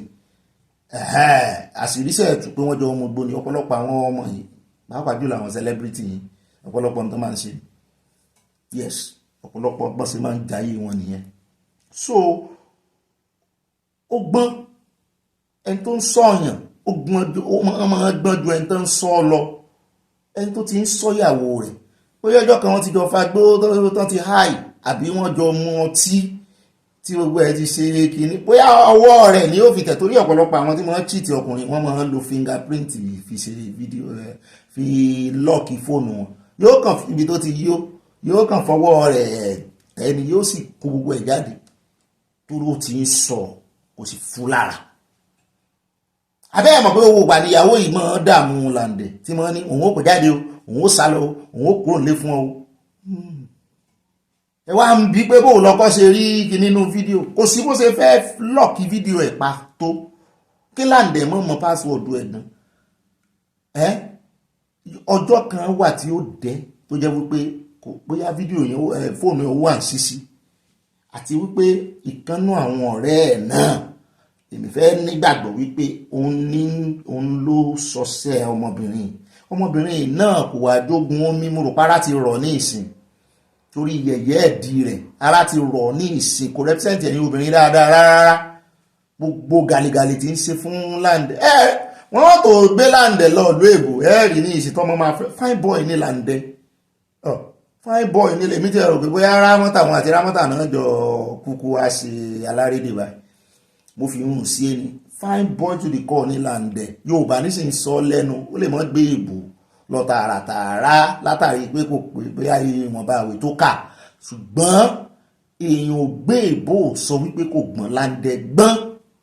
láǹdẹ̀ ní brain ó dẹ̀ good nínú tó ń ṣe is a complete man kó kàn mọ́ rè tún bọ́ sọ́wọ́ obìnrin torí mo rí pé àwọn aráàlú èbó kan ti rànjú mọ́ it's good for him bẹ́ẹ̀ kó mọ́ rè kó mọ́ tún rè bọ́ sọ́wọ́ obìnrin kan tó bá rèèyàn to share up to a level àti pé kí náà tún ṣọ́ọ̀bù lára rẹ̀ gan ó gbọ́n èèyàn ń sọ Yorùbá mọ́yà àwọn ẹlòmíì tó máa ń fojú aróko wo orú àwa iná pé léyìí ò mọ nǹkan kan bóyá gan ló lọ skul torí Yorùbá ó kọlà sóhun ó dìgbà tí a bá kọjá mentality yẹn síwájú wípé èèyàn gbóyìnbó míì pé kò mọ ti ń ṣe ó dá ṣùgbọ́n dá kéèyàn lọ skul o wíwá ti bí òyìnbó ní ìsìn ìyẹn kan ò lè yàn ń jẹ lè mọ̀ pé mò ń sọ Yorùbá báyìí mo tún kọlà sí òye èbò so lórí ti láǹdẹ̀ I wish him well ṣùgbọ́n kó jọ kó má bá ọkùnrin kankan fàfà ó máa ń dùn yàn ṣùgbọ́n kó má bá ọkùnrin ẹgbẹ́ kankan fa kìíní ìyàwó ẹ̀ ló ní lọ́wọ́ ló dìṣẹ́wó ọmọbìnrin yẹn àwọn ọmọ tó ti ṣe àwọn tó náà ti lọ fún láǹdẹ̀ wa àwọn bóyá náà ó sín apá kan díẹ̀ àbò sín ilẹ̀kẹ̀ bóyá ó sín fún láǹdẹ̀ tó jọ bẹ́ẹ̀ ni pé láǹdẹ̀ ti fall in love pátápátá. ẹlẹ́ẹ̀kejì inú ìròyìn sáwọlé táwọn ọmọ wa lónìí àṣàrédé Benue o níbi tá a ti gbọ́ pé ọwọ́ ti tẹ arákùnrin kan ní ìpínlẹ̀ Benue ó ń lo ìgbájú fún àwọn ọmọléèwé àwọn òbí wọn lórí ọ̀rọ̀ pé wọ́n fún wọn ní oúnjẹ feeding wọ́n ní Bauchi State wọ́n máa ń fìdí àwọn ọmọ yẹn ìwọ wá ń lọ káàkiri wá lọ píríǹtì fọ́ọ̀mù ayédèrú wá ń pín káàkiri àwọn ọmọ yẹn ń pín lé òbí wọn lọ́wọ́ òun gba 10,000 mo ní ta wá ní ta ló gọ̀ ọmọ tó yí ògbọ̀n ta ló gọ̀ nù wọn ṣé àwọn òbí tí wọ́n tún ní kán máa kó 10,000 wá nínú ìṣèjọba tí gbogbo nǹkan lè sàn tán tó lọ ń wá 10,000 tó ń kó dálẹ̀ ni àbárákùnrin tí ń gbá wọn kiri ṣé ẹ rí ọ̀rọ̀ Nàìjíríà mo gbọ́ pé tán bá múná dé gan ní ìsìn fọ́sẹ̀ kan tán mú lọ tán ṣẹ́jú ẹ̀ wọ́n náà ọmọ Nàìjíríà ni ó tún mọ̀ pé NEPA tẹ́rù wọn bà wọ́n pé eléyìí ti pọ̀ ju àwọn òríró eléyìí rí pé òjò bá ń rọ̀ báyìí ẹ̀mọ̀ kan máa ń múná lọ tójò bá ti ń rọ̀ pé tójò bá rọ̀ tán bá múná NEPA lọ àwọn ọmọ Nàìjíríà máa ń bẹ̀rù ni pé kí ló dé ó yẹ kán múná yìí lọ mo ní wọ́n ti fìyà jẹ ọmọ Nàìjíríà débi pé ìyà ti wá mọ́ ẹlòmíì lára kì í ṣe èbú ó ti adapt mọ́ ìyà ó ó ti wò pé way of life bó ṣe máa ń rí nù torí ẹ̀ tọ́pọ̀lọpọ̀ wọn bá dé country African country lásán tí ò tiẹ̀ jọmọ́ bóyá Europe tàbí ibòmíì tán rí iná 24/7 ní máa ń yà wọ́n lẹ́nu ni pé bó ló ṣe jẹ́ ànítẹ́mi bá ní opportunity láti dé orí ipò bí Nàìjíríà ṣe bàjẹ́ tó yẹn mo tiẹ̀ ní dúró ní ṣe gọ́ọ̀mẹ̀ntì Nàìjíríà iná lẹ́yìn ó pọ̀ sí iná ẹyọ kan sí iná ó tó iṣẹ́ ó tó mú yan gan kí gbogbo Nàìjíríà sì máa níná every time kó jẹ́yọ kan yẹn ẹjẹ́ bá bá ń tẹ̀sí ilé agbára ẹjẹ́ àwòjú ẹ̀ ẹjẹ́ àwò bí ọwọ́ ṣe bá bí àwọn agbófinró bí wọ́n ṣe mú. This is not the original funds from social investment. He has used this privilege to extort a lot of money. As at last year, prior to now, I had another case from Wombo mothers that there's one somewhere that was collecting money 10,000 each from them to give them vendor forms. But luckily enough, I had a mother who told me that it is not true, because if it is true, I would have told him that the school feeding program has commenced, that they shouldn't spoil my name. He started saying that anyone who is in need or who has someone who will be able to bring 10,000 naira, so that fund will be given to the person will fill, and the person would open an account with Zenith Bank. From NKS to Akile, that I will employ them for program of food vendor. I also collected money from Holy Child Primary School, Kanshio, Holy Family. Then too, I said I will employ them for the program of food vendor. I fear at TM, so I know very well what I did is not good. We instructed the headmaster that anytime the man calls, so that he will hand over the remaining money that I was supposed to give to him, he should let us know, so that we'll be at the place before he comes. And that was exactly what was done. He came around, brought some funds, gave to some victims, and started collecting money from them. Of course, he was quickly and roundly arrested by the operatives. The funds were recovered from him. The sum of 10,000 was recovered from him, and he was brought to the office for further interrogation. Ó rẹ̀ káàbọ̀ padà bàbá kò mẹ́jà sáré dé USA o níbi tá a ti ń gbọ́ ìròyìn tá a mú wá fún yín lónìí. Ọlọ́run ló tún yọ Trump o àtànà ní ìròyìn tiẹ̀ ti jáde níbi tá a ti gbọ́ wọ́n ní Florida ní Trump tó lọ ìyẹn president America, wọ́n ní Florida ló ti lọ sọlúdé nígbà tí arákùnrin kan agbébọn kan yìnbọn lágbègbè ilé funfun kìnìún ilé ìjọba America ní White House ní Washington DC. Ṣùgbọ́n pápápá la gbọ́ pé àwọn àjọ tẹlẹ̀múyẹ́ America yẹn Secret Service ti palẹ̀ arákùnrin náà mọ́, wọ́n ti yìnbọn fún padà náà lọ sí White House. Ọmọ America kan ti ń bínú kí ni ó wá dé vicinity ibẹ̀, bó ló ṣe dé vicinity ibẹ̀ tẹ́ẹ̀sì mọ̀ tó wá jẹ́ pé vicinity ibẹ̀ náà lẹ ti yìnbọn tó wá kú àbí òkú. Wọn sọ fún àwọn kan sọ wípé condition rẹ̀ remain unknown, wọ́n ti rọ́ọ̀sì ẹ̀ lọ sí hospital. Mo ní unknown náà ni tẹ́lẹ̀ nǹkan ó ti bọ́jọ́ ọlọ́jọ́ lọ ń ti ẹnu pápápá. Ó ṣe wá jẹ́ táìmù yìí tí Trump tún ti wọlé, kó tó wọlé wọ́n ń lépa ẹ̀mí rẹ̀, ìsìn tó tún ti wọlé ní ìsìn wọ́n tún ń lépa ẹ̀mí rẹ̀. Kí ni Trump ṣe fún yín? Ṣùgbọ́n wọ́n ní wọ́n ti ṣáàyàn rẹ̀ o, bóyá wọ́n wà jẹ́ agbọ́ bóyá ó kú bóyá ó yè, bóyá wọ́n fi trace ẹlòmíì àti ìmọ̀. Ṣùgbọ́n wọ́n láti Indiana ló ti ń bọ̀, state kan náà ní Indiana, wọ́n níbẹ̀ ni ti ń bọ̀ torí wọ́n ṣe àyẹ̀wò rẹ̀, wọ́n sì rí àwọn ẹ̀rí kọ̀ọ̀kan. Wọ́n ní wọ́n mọ̀ fi tó alé tí mo ní ó dá àwa náà mọ̀ retí ká lè mọ̀ wípé ó ṣéwú lóko ló ń gẹ́wú torí Trump fúnra rẹ̀ gan ewu ni fún àbáwá kó ń bẹ̀. Àwọn àdé ìpínlẹ̀ Niger níbi tá a ti gbọ́ wọn ní àwọn ọlọ́pàá ń wọ́ ọ̀kan nínú àwọn ọ́fíṣà wọn. Ọlọ́pàá ń wọ́ ọlọ́pàá báyìí, ọ̀gá wọn ní kan máa wà kiri. Kí ló ṣe? Wọ́n ló yìnbọn pa àyàn kan nípínlẹ̀ Niger lẹ́yìn tó ti mọtí yó àfọwọ́mù tí kú sóde gẹ̀rẹ́gẹ̀rẹ́ ń ó délé mi o. Wọ́n lórin tí ń kọ́ rèé nígbà tó fi kọjú ìbọn sí arákùnrin kan tó ń sùn jẹ́jẹ́ ara rẹ̀ lẹ́yìn tó jẹ sàárì tán nínú àwẹ̀ Ramadan nídàjí àná. Ó sì nàbọn sí ibi tó sùn sí pẹ̀lú bó ṣe ń mọ̀ pé àwọn tí wọ́n mọ tí wọ́n mọ́ fo gọ́tà láìsí gọ́tà wọ́n ló fo gọ́tà níbẹ̀ náà ni ó sì nàbọn sí. Mo ní sẹ́yìn sì mọtí yóò sì mọtí àbúwà tí sí kékeré ló sì rè pààyàn. Ó fẹ́ pẹ́ lẹ́ẹ̀kejì Mishai tí ń ta tíì tí ń ta búrẹ́dì àwọn Haúsá wọn. Ó kọjú ìbọn sẹ́lẹ̀kejì nìyẹn rọ pé ń bó ìfẹ́ àfẹ́wé pápápá yẹn sá lọ. Ṣùgbọ́n ńgbà alẹ̀ ó fi mọ́ kedere wọ́n ní wọn rò náà mọ̀ àtòhun àti bọ́n. Ibo ló lọ ibo ló wà sóò ní padà station wọ́n mọ station rẹ̀ mọ́ lóyìn yẹn ti ẹ̀ dá. Ṣùgbọ́n ó ti ṣiṣẹ́ láàbí rẹ̀ ó ti pẹ́ni tó fẹ́ pa bóyá ó sì ní ẹni yẹn sínú tẹ́lẹ̀ ló fọtí bojú àmọ́. Ṣùgbọ́n ilé ìtọ́ka sí ọ̀pọ̀lọpọ̀ àwọn ọ́fíṣà tí wọ́n gbé ìbọn wọ́n máa ń gbàgbé pé ìbọn náà gbé dání ni. Ṣé bọ́n ìbọn kan wà tó máa ń pè ń rọ́bà tó máa ń yin rọ́bà búlẹ̀tì náà irú àwọn nǹkan tó yẹ kán kó lé wọn lọ́wọ́ èmi sì ń sọ kínní ó dìgbà kan bá gba ìbọn lọ́wọ́ àwọn ará àbí first of all òye wọn ò gbé secondly kò sí bí èèyàn ṣe lè máa gbé láìṣe tọ́ì bẹ́ẹ̀ mú ìbọn tọ́ì lé ọmọ kékeré lọ́wọ́ gan ọjọ́ kan yóò kọjú ẹ̀sìn tí ọmọ mi bá ń ṣe pé dáadé àwòsítò àwọn oṣù tù yín yóò kọjú ẹ̀sìn à ń bèlè wípé ẹgbẹ́bọn fún yàn tí ì sì ṣe pé bóyá ó rè kojú olè ọlọ́ṣà àwọn rọ́bà tí ì ṣe pé ó rè kojú wọn kò rí nǹkan kan fìbọn sí ọjọ́ kan owó oyún tàbí irú àwọn tẹ́ ẹ bá fẹ́ kóbọn fún ẹ darí wọn sí igbó Sambisa ibẹ̀ ló ti wúlò kì í sáàrin ìlú pistol ló yẹ kọ́lọ́pàá wọn mú káàkiri wọ́n sì ṣẹlẹ̀ tó jẹ́ wípé ó Nàìjíríà wọ́n ti sọ gba àwọn ọmọ aráàlú di criminal ẹ̀rì tọ́lọ́pàá bá dún mọ́tò dúró náà báyìí yóò máa pariwo lé lórí ni yóò máa tún halẹ̀ mọ́ òun ó pa ọ́ àìmọye tán ti àwọn ọlọ́pàá tó ti dá wa náà dúró Ọlọ́run ní òfẹ́ mi wá wéwu àyà rọra mẹ́lò àmọ́ wò wọ́n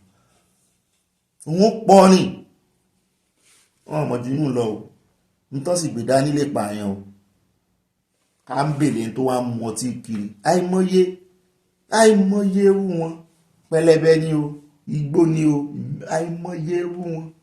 ó yẹ kán máa ṣe test fún wọn lóòrèkóòrè every 3 months tàbí 6 months kán máa wo mental alertness wọn. ẹlẹ́ka mú mi káàdé gbogbo abala sánáwọlé ńlẹ̀ ẹjẹ́ Anambra o lórí ọ̀rọ̀ kan tó ṣẹlẹ̀ láìpẹ́ yìí pẹ̀lú gómìnà wọn Soludo tó dá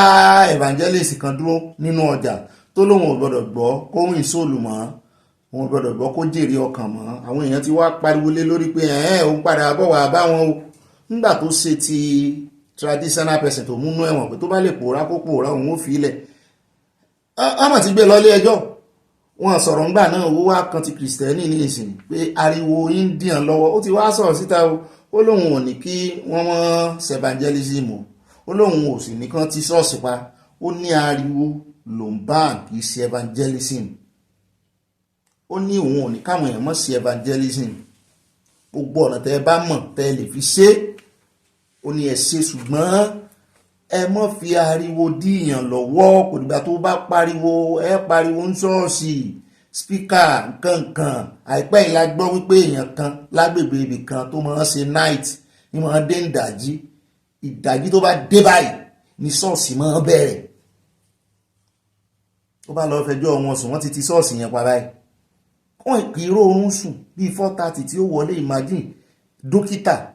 irú ká ní dókítà ni tán máa ń ṣe náìtì kò wá dé ìdájí kó tún fẹ́ sun díẹ̀ ẹ sì mọ̀ pé gbogbo wíìkì náà fi máa ń ṣe sáfíìsì ṣọ́ọ̀ṣì ní ìsìn monday rè àwa náà ṣeré ńgbà náà bọ́ bá sọ wípé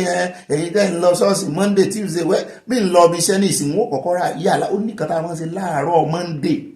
àárọ̀ kùtùkùtù àti báńkà o àtàwọn tá à ń ṣiṣẹ́ stúdíò àtàwọn tí ń lọ rédíò gbogbo ibi tá a bá ń lọ àkọ́kọ́ yà ń bẹ̀ náà tá a ṣe 1 hour àti jíǹdàjí èmi ò ní ò dáa o ṣùgbọ́n àkì ó ní máa nǹkan náà tí wàá máa ń pariwo lé wa lórí mẹ́ẹ̀ pé à ń dìstọ́ọ̀bù òun àmọ́ wò pé ẹlẹ́ṣẹ̀ nìwọ̀ yìí à ń sin ọlọ́run à ń dìstọ́ọ̀bù rẹ ẹlẹ́ṣẹ̀ ni àbí kó wá jọyìn wa ṣùgbọ́n òye yé mi ọjọ́ kan wọ́n fẹ́ẹ́ fi mọ́tò pa mí bí mo ti sọ fún yín níkẹjà àárọ̀ lèmi máa ń jáde táǹkìráyà gangan ni mo máa ń ṣe ń dájí tí gbogbo ẹ̀ dákẹ́ mínímíní màá máa pariwo mo sì ní ohun òkè láì lo megaphone kàkà kí ni mo máa fọn wọ́n máa pariwo ni wọ́n kọ́kọ́ kọrin ìṣẹ́jú bíi 15 minutes wọ́n máa lọ wọ́n máa bọ̀ wọ́n máa làágùn ní ìdájí ní òtútù wọ́n máa làágùn ni tó wọ́n máa tà mí lára ọjọ́ tí arákùnrin kan dé láti UK àṣebẹ́yẹn ará UK ṣe dájú rèé òun àti ìyá rẹ̀ náà ń gbélé yẹn àti ìyá sick àti táìmù tí ìyá bá fẹ́ sùn ìyá yìí sùn lálẹ́ àti táìmù tí oògùn ìyá bá fẹ́ ṣiṣẹ́ sí ilé mi máa ń jáde ọjọ́ kan ó ti kọ́kọ́ kìlọ̀ fún mi mò ń wò pé kí ló ń ṣe lé Nàìjíríà lọ́mọ wa mo gbọ́ pé UK ló ti wá fẹ́ mọ́ halẹ̀ mọ́ wa Nàìjíríà àwa máa ń pariwo ń bí àmọ́ bá a ṣe máa ń ṣe yìnyín rere wa nù ọ̀sẹ̀ kejì ó faramọ́ di ọ̀sẹ̀ kejì nígbò tó di ọ̀sẹ̀ kejì mo kàn rí tó sí géètì gbayàwó mo ń wò pé ó ń jáde lọ ni ẹ̀yìn ló mú jáde ó mọ̀ wó géètì ibi tó fẹ́ wá sinmi mọ́ ó wó géètì ibi tó fẹ́ wá sinmi mọ́ inú mítìn ni mo ti wá fẹjọ́ sọ̀rọ̀ ni ó níbọn o mọ́dún wájú kíní rẹ̀ mọ́ o inú mítìn mo ti mọ̀ páwọn èèyàn gan fara mọ́ ọ̀pọ̀lọpọ̀ sẹ́ wà ń sọ̀rọ̀ pé ariwo ẹ̀wọ̀ ẹ̀yìn lẹ́tí ẹ̀ máa ń pariwo ariwo ẹ̀ ti pọ̀ jù kí ló dé Christian làwọn náà àwọn lọ ṣọ́ọ̀ṣì born again làwọn ojoojúmọ́ ní káwọn àmọ́ gba Jésù wọn ti gbà ní years ago ẹ̀ tún mọ́ pariwo lẹ́yìn táwọn lọ chọ́ọ̀chì lọ́jọ́ Sunday ṣe rí bá a ṣe gba ẹ̀sìn Nàìjíríà bá a ṣe gba ẹ̀sìn nǹkan ní òdì lágbà sí gómìnà Soludo sáti sọ ó lóun bá àmì evangelism oníṣùmọ̀ kan wá ọ̀nà mi láì disturb ẹni ẹlẹ́ni nínú òfin gbogbo wa la ní right má fi ariwo rẹ má fi disturb èèyàn freedom of speech tó ní ibi tí etí rẹ mọ náà ló mọ freedom of expression tó ní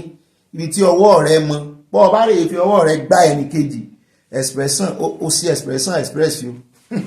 a ní rí jù báyìí lọ́nu abala ti sára wọlé ní pápápá ẹ ti ní ẹlẹ́sẹ̀ ní mí ò dáa yóò tó iye tí ẹ̀sìn yóò fojú yín rí Nàìjíríà yóò fi ojú yín gbolẹ̀ Nàìjíríà ó ti ń yé àwọn èèyàn ní ìṣẹ́ àti pariwo títí lórí ọ̀rọ̀ ẹ̀sìn ibi tẹ́ bàdé Nàìjíríà bọ́n ṣe ń ṣẹ̀sìn kọ́lẹ́ ṣe ń ṣẹ̀sìn yẹn o hypocrisy ló pọ̀ jù Nàìjíríà lórí ọ̀rọ̀ ẹ̀sìn hypocrisy kán máa ṣe àṣehàn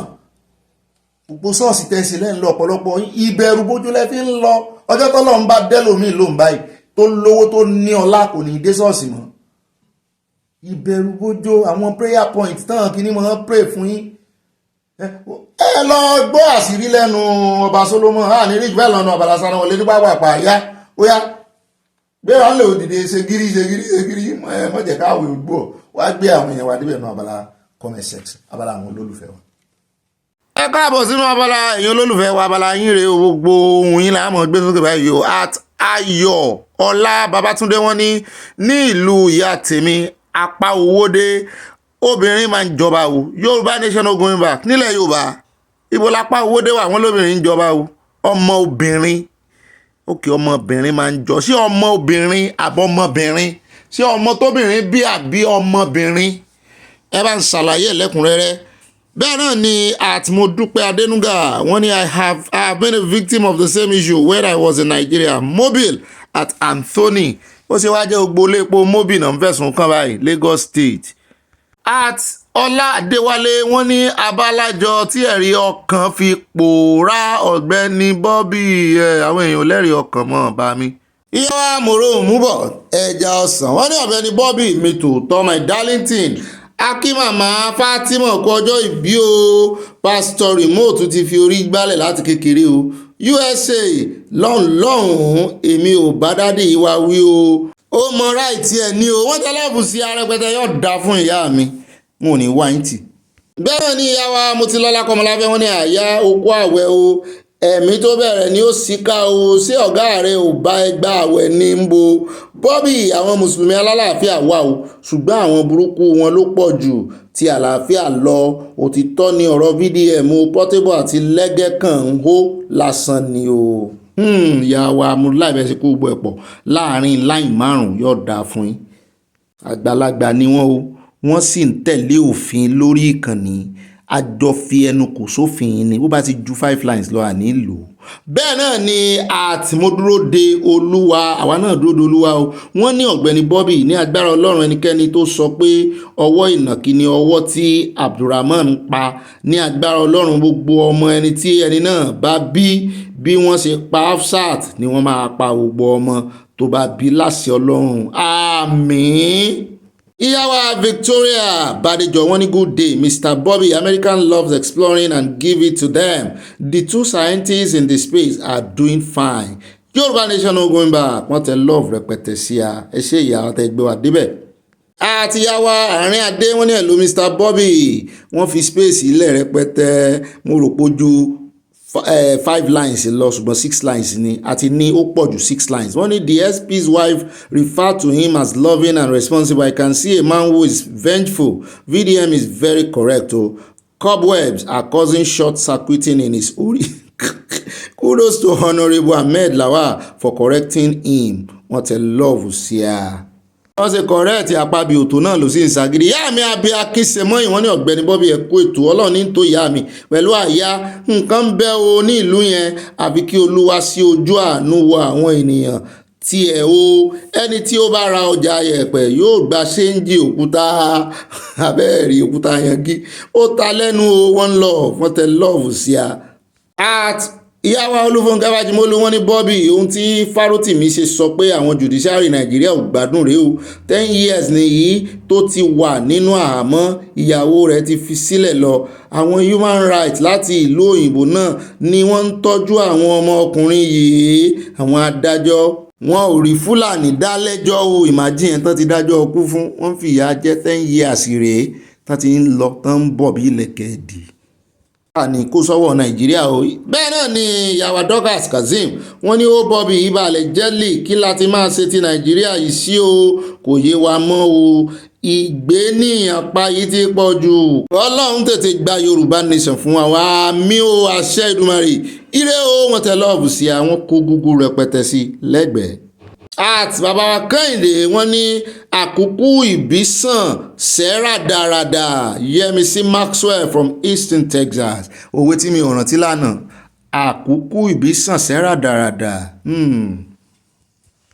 Fisayoye níjì wọ́n ní mo kí Bobicious Bobby àti àyà o Mr. Ọ̀pàpàpàràdà. Number 2 wọ́n ní ọ̀rọ̀ Nàìjà yìí kò ṣáàyé mi mọ́ báwo ni Akpabio yóò tún máa dá ẹjọ́ lórí ọ̀rọ̀ tó kan òun fúnra rẹ̀ ẹ gbọ́ ìdáhùn rẹ̀ sí ọ̀rọ̀ sẹ́nitọ̀ yẹn ó ga o from Mrs. Oye Illinois USA àlàáfíà fún gbogbo ẹbí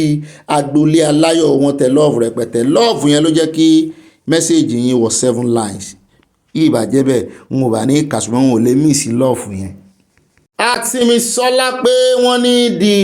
Ojelus supporting Akpabio are doing so not only to receive his favor as the leader and in authority but also to cover Natasha exposing public funds sharing allegedly.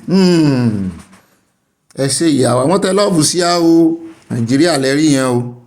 Ìyàwó Olúfúnkẹ́ Fájímọ́lú wọ́n ní Bobby the man from LP representative of Edo wọ́n ní ó lu obìnrin tó fún ní iṣẹ́ agbẹjọ́rò ní New York City lóòótọ́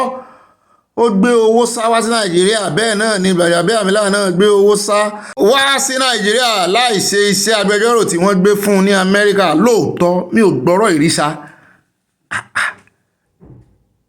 ó ga o ó lù ú àbó lù ú ní jìbìtì lẹ́fẹ́ kọ bí ìgbà tó lù ú ní ìkúùkù lélẹ́yìí o ó gbowó lọ́wọ́ ẹ̀ ó tún nà lẹ́sẹ̀ àbó lù ú ní jìbìtì. Bẹ́ẹ̀ náà ni ìyàwó Dorcas dúró dolúwa tún mi ṣe wọ́n ní gbogbo ìròyìn tèmi dá lórí Nigeria and its criminal justice system. A kò lè rí olóṣèlú tó fẹ́ ṣiṣẹ́ bíi Natasha nítorí pé corruption kò mọ̀ sí bá ń kọ́ corruption ti jọba ní Nigeria from Providence Rhode Island yóò dá fún yín corruption yẹn jẹ mí. Àtọ́lápẹ́jú àṣàyẹ àka mẹ́fà nínú láì wọ́n ní ọ̀gbẹ́ni Bobby ibà confam ẹ̀kọ́ tó sọ ẹ kú iṣẹ́ ìlú o nígbà tí ẹ sọ wípé àwọn sínétọ̀ yín kì í ṣe òpùrọ̀ àwọn ọba yín tó ń ná ike ń kọ́ gbogbo wọn kò ṣeé jẹ́rìí ṣé bí ọba kan ni wọ́n ṣẹ̀ mú sí Amẹ́ríkà pé ó ja ìjọba lólè Yorùbá nation ẹ jẹ́ nǹkan tán no going back from Chicago ṣé ẹ rẹ́yìn tẹ́ ẹ mọ́ ń kọ mẹ́sẹ̀gì ní 7 lines yìí ẹ mọ́ tẹ́mtì mi o wọ́n tẹ lọ́ọ̀fù sí a ṣé orí Yorùbá Nation ni màá ti wá dẹnu dúró kò jọ wọn kà ti Yorùbá Nation bẹ́ẹ̀ náà ni Akpabio akíngbàlà bá mi dáadáa wọ́n ní Ọ̀gbẹ́ni Bobby mi tó sọ ibà wisdom personified thanks for what you're doing ọwọ́ ìnàkí ni wọ́n gé Nàìjíríà kò ní ṣẹlẹ̀ sí wa wà mí o Yorùbá Nation tètè dé o cheese wọ́n tẹ lọ́ọ̀fù sí a wọ́n kó gúgúrú wọn kò sẹ́gbẹ̀ẹ́ wọn ló dàárọ̀ yóò dáa fún yá tún ti jí mi ìbáyìí jíǹde ayọ̀ ìyáwá Ṣọlá Òdùmọ̀ṣù wọ́n ní ṣé ó ti yẹ kí àwọn ọmọ Àbáṣà jáde síta láti sọ̀rọ̀ àwọn ọmọ ìrankíran àwọn tí kò yẹ kán lẹ́nu ọ̀rọ̀ aláìnítìjú ọmọ sí ọ wọ́n tutọ́ sí wọn lára èmi náà tú. at Anyira Martins wọ́n ní kí Ọlọ́run ṣàánú fún wa ní o ní Nàìjíríà ojoojúmọ́ ṣálà ń gbọ́ oríṣiríṣi nǹkan burúkú Martins MN USA Minnesota kọ́ nìyẹn yóò dáa fún yín wọn ò ní wá yín tì. Àtìtìlọ́lá Shaw wọ́n ní which useless elder should we respect Ọ̀gbẹ́ni Bobby ẹ la ọ̀rọ̀ ìmọ́lẹ̀ ni. At Shaki Sule wọ́n ní bàbá ọ̀pàpà parada ẹ kú ètò sà Ìdùmarè a máa bá yín ṣe wà mí o láṣẹ Ìdùmarè àṣẹ o wọ́n tẹ love rẹpẹtẹ 100% wọ́n jó wọ́n yọ Yorùbá Nation no going back ijó yín kò ní dìbànújẹ́. Àti ìyá mi Mọ́súnmọ́lá Olíwò wọ́n ní Ọ̀gbẹ́ni Bobby tèmi nìkan Gàmbàrí pa Fúlàní kò lẹ́jọ́ nínú ọjọ́ tí wọ́n ti ń pa ọmọ Yorùbá mélòó ni wọ́n mú nínú wọn òtítọ́ kòrò very dark man sọ òótọ́ lẹ́gẹ́ tí kò mọ èyí tó kàn àtijẹ́ náà ni ó dàárọ̀ Bobby mi mọ́ mi Mọ́súnmọ́lá Olíwò tèmi nìkan yóò dáa fún yín. At Mrs. C Power ẹ kú ọjọ́ mẹ́ta wọ́n ní you always make me remember my childhood with the song of Monini Monini well Ọ̀gbẹ́ni Bobby God will be with you and more wisdom amen wọ́n tẹ love rẹpẹtẹ sí a o. Àti Yẹmí Ige wọ́n ní ó máa ṣe o ìyà máa ń jẹ mẹ̀kúnnù púpọ̀ o kí wọ́n lọ bá ènìyàn ní ààyè rẹ̀ láti pa kó má lè defend ara rẹ̀ ẹ bẹ̀rù Ọlọ́run o tẹ́ ẹ bá dájọ́ ayé yìí ẹ ò lè dá ẹjọ́ ọ̀run o ẹ bẹ̀rù yín bóde o ọbẹ̀rù rẹ ní bóde o olè ò ní gbé ọbẹ̀ pé n bá ti ṣẹ̀ orin tí mo mọ̀ kọ fún mi nù ó ga.